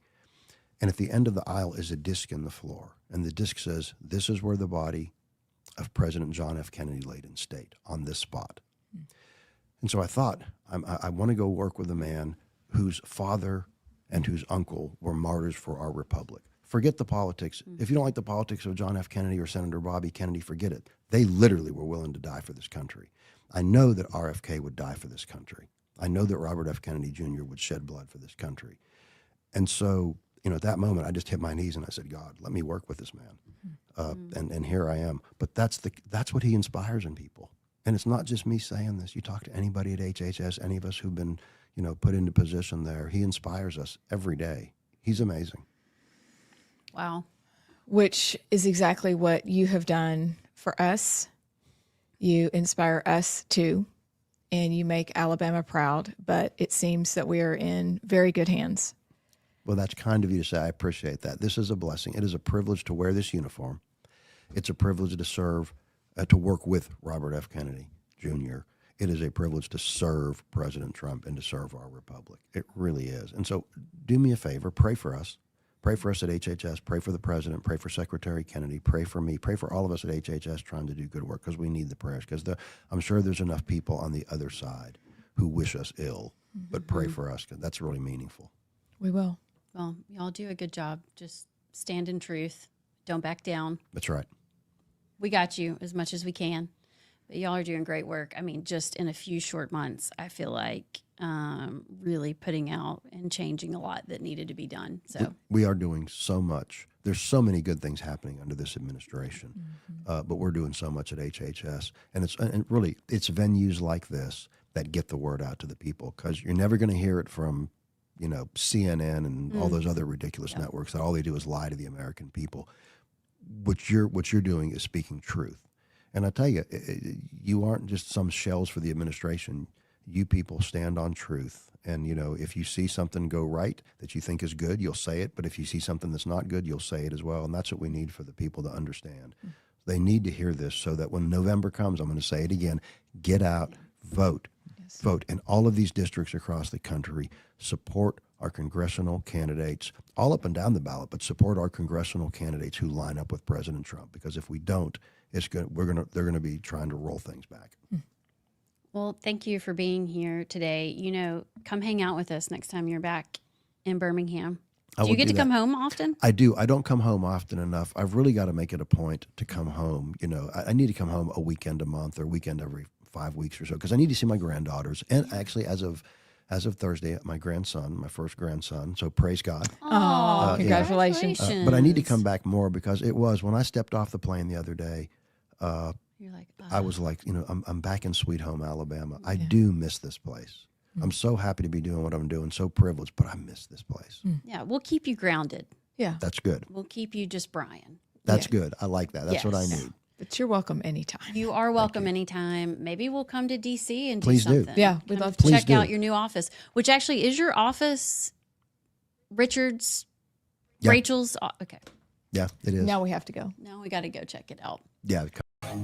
Hey, I'm Amy Beth.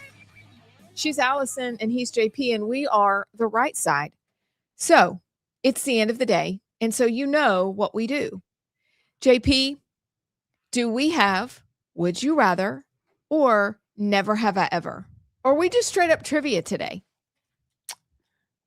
We're going to do Never Have I Ever. Oh, gosh. All right. Fingers up. Okay. But we got to find ones that aren't lame, but also not too inappropriate. Yeah. Okay. Let's see. All right.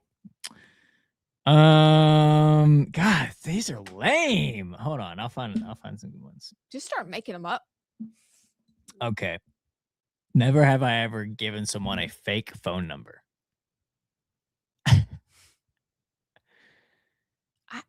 Allison, you've given people fake phone numbers. Okay. Thumb down. Okay. Let's see. Come on. A hot blonde in college. Are you serious What right about now? Even now? You give fake phone. She's not a blonde. Yeah, I know. I had fake hair color. But still, I wasn't blonde in college. You weren't. You were dark-headed. This is I don't so know. irritating. I mean, I'm you sure look great both ways. That's so irritating. All right, JP, go on. Never have I You've ever. never given out, I guess for you, it'd be like a fake Snapchat. a fake. Oh, it's harder to do that these days. Yeah, Yeah. I'm never giving out fake. Y'all don't even like text. No, I'm getting a cramp in my face. Come on, Okay. JP. Never have I ever been in a physical fight. Wow, y'all both have? Really? Oh, I haven't. Oh, you have. You're supposed to put down if you have. Oh, if you have, you put it down? Yeah, yeah. Okay. Let's see. Never have I ever been fired from a job. You've been fired? Oh, no, I haven't been fired. We don't understand these rules. Sorry. I was already thinking about dinner. I don't think I've been fired. You've never been fired. Yeah. Who would fire you? I don't know. No one? Probably someone. No but I one. don't think I have. Okay, JP. Never- She's never been fired. Never have I ever lied about my age. Oh, yeah. Never lied about my age. What? Spring break, middle school, Panama City Beach, the Q boys. I didn't go. Oh, you were stuck at home. I went with my parents. Okay. Let's see. Never have I ever lied to someone about how cute their baby was. Please. Have y'all seen that Seinfeld? Please where don't they go ask to that look in the question. crib? Skip. Pass. And they're like, Yeah. your baby is breathtaking. Takes my breath away. Never. Okay, we asked that one yesterday. We're not doing that one today. Never have I ever. Yesterday. Okay, fine. What? Never have I ever peed in the shower. What? I'm not answering that question. Everybody pees in the shower. Yeah, everybody has. No, wait.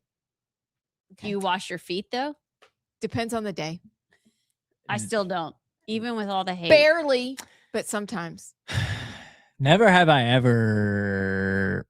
Okay, we're not doing that one. Never have I ever cried at work. No. We came close to it before, but we have never cried at work. I don't think it's very professional to cry at No. work. It's not. Unless you're moved by the story you're telling. No. I did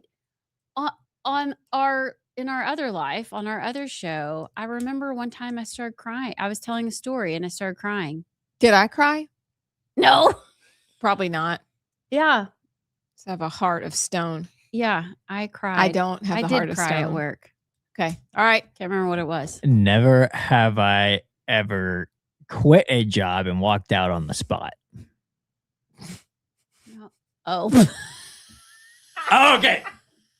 Skip. Never pass, have I ever. yeah. Never have I ever been Just to a once. casino. Oh. I've been to a casino. Yeah. Have you never been to a casino? I've been in one. I've never. Because I don't play. I've never played a You casino. didn't give Oh, yourself wait, $20 maybe. in the slots in the Trump Casino in New Jersey? Nah. You did that? Mm-hmm. My mom and I did. She's fun. That's I was fine. 21. Okay. That- We were at Miss America. we're gonna do a Oh. good last one. Okay. Never have I ever. Okay. Never have I ever skipped school. I didn't skip school. You never skipped school? Mm-mm. I never did either. If I Oh wanted my to stay home, I just told my mom I want to gosh. stay home. That's not skipping. Is it? Well, does it count if you like use the payphone in the school and you called to check each other out? That's the best thing I've ever heard. We didn't have cell phones, so like Jennifer You're gonna would need go to call for recreate. me, and Rebecca would call for Jennifer, and then we'd all go to what was the place? There was it was a Chinese restaurant, Wong's Palace. What? Street. We'd go to Wong's Palace. She wants sweet or tea with Mr. Gaddy's. Y'all remember Mr. Gaddy's? I love Mr. Gaddy's. Their sausage was great. We could have done really bad things, but we just went and got lunch. I don't blame you. School stinks anyway. You were Stupid. daring. The way it's done now. Wong's Palace. I haven't thought about that in Wong years. sounds Oh, delicious gosh, right the guy's now. starting to sing words, so I know it's time to go. Okay. Okay, we'll see y'all tomorrow. Peace. Have a good night. Discombobulators. You're listening live to Rightside Radio with Amy Beth, Allison, and JP. It's hard to go wrong when you're on the right side.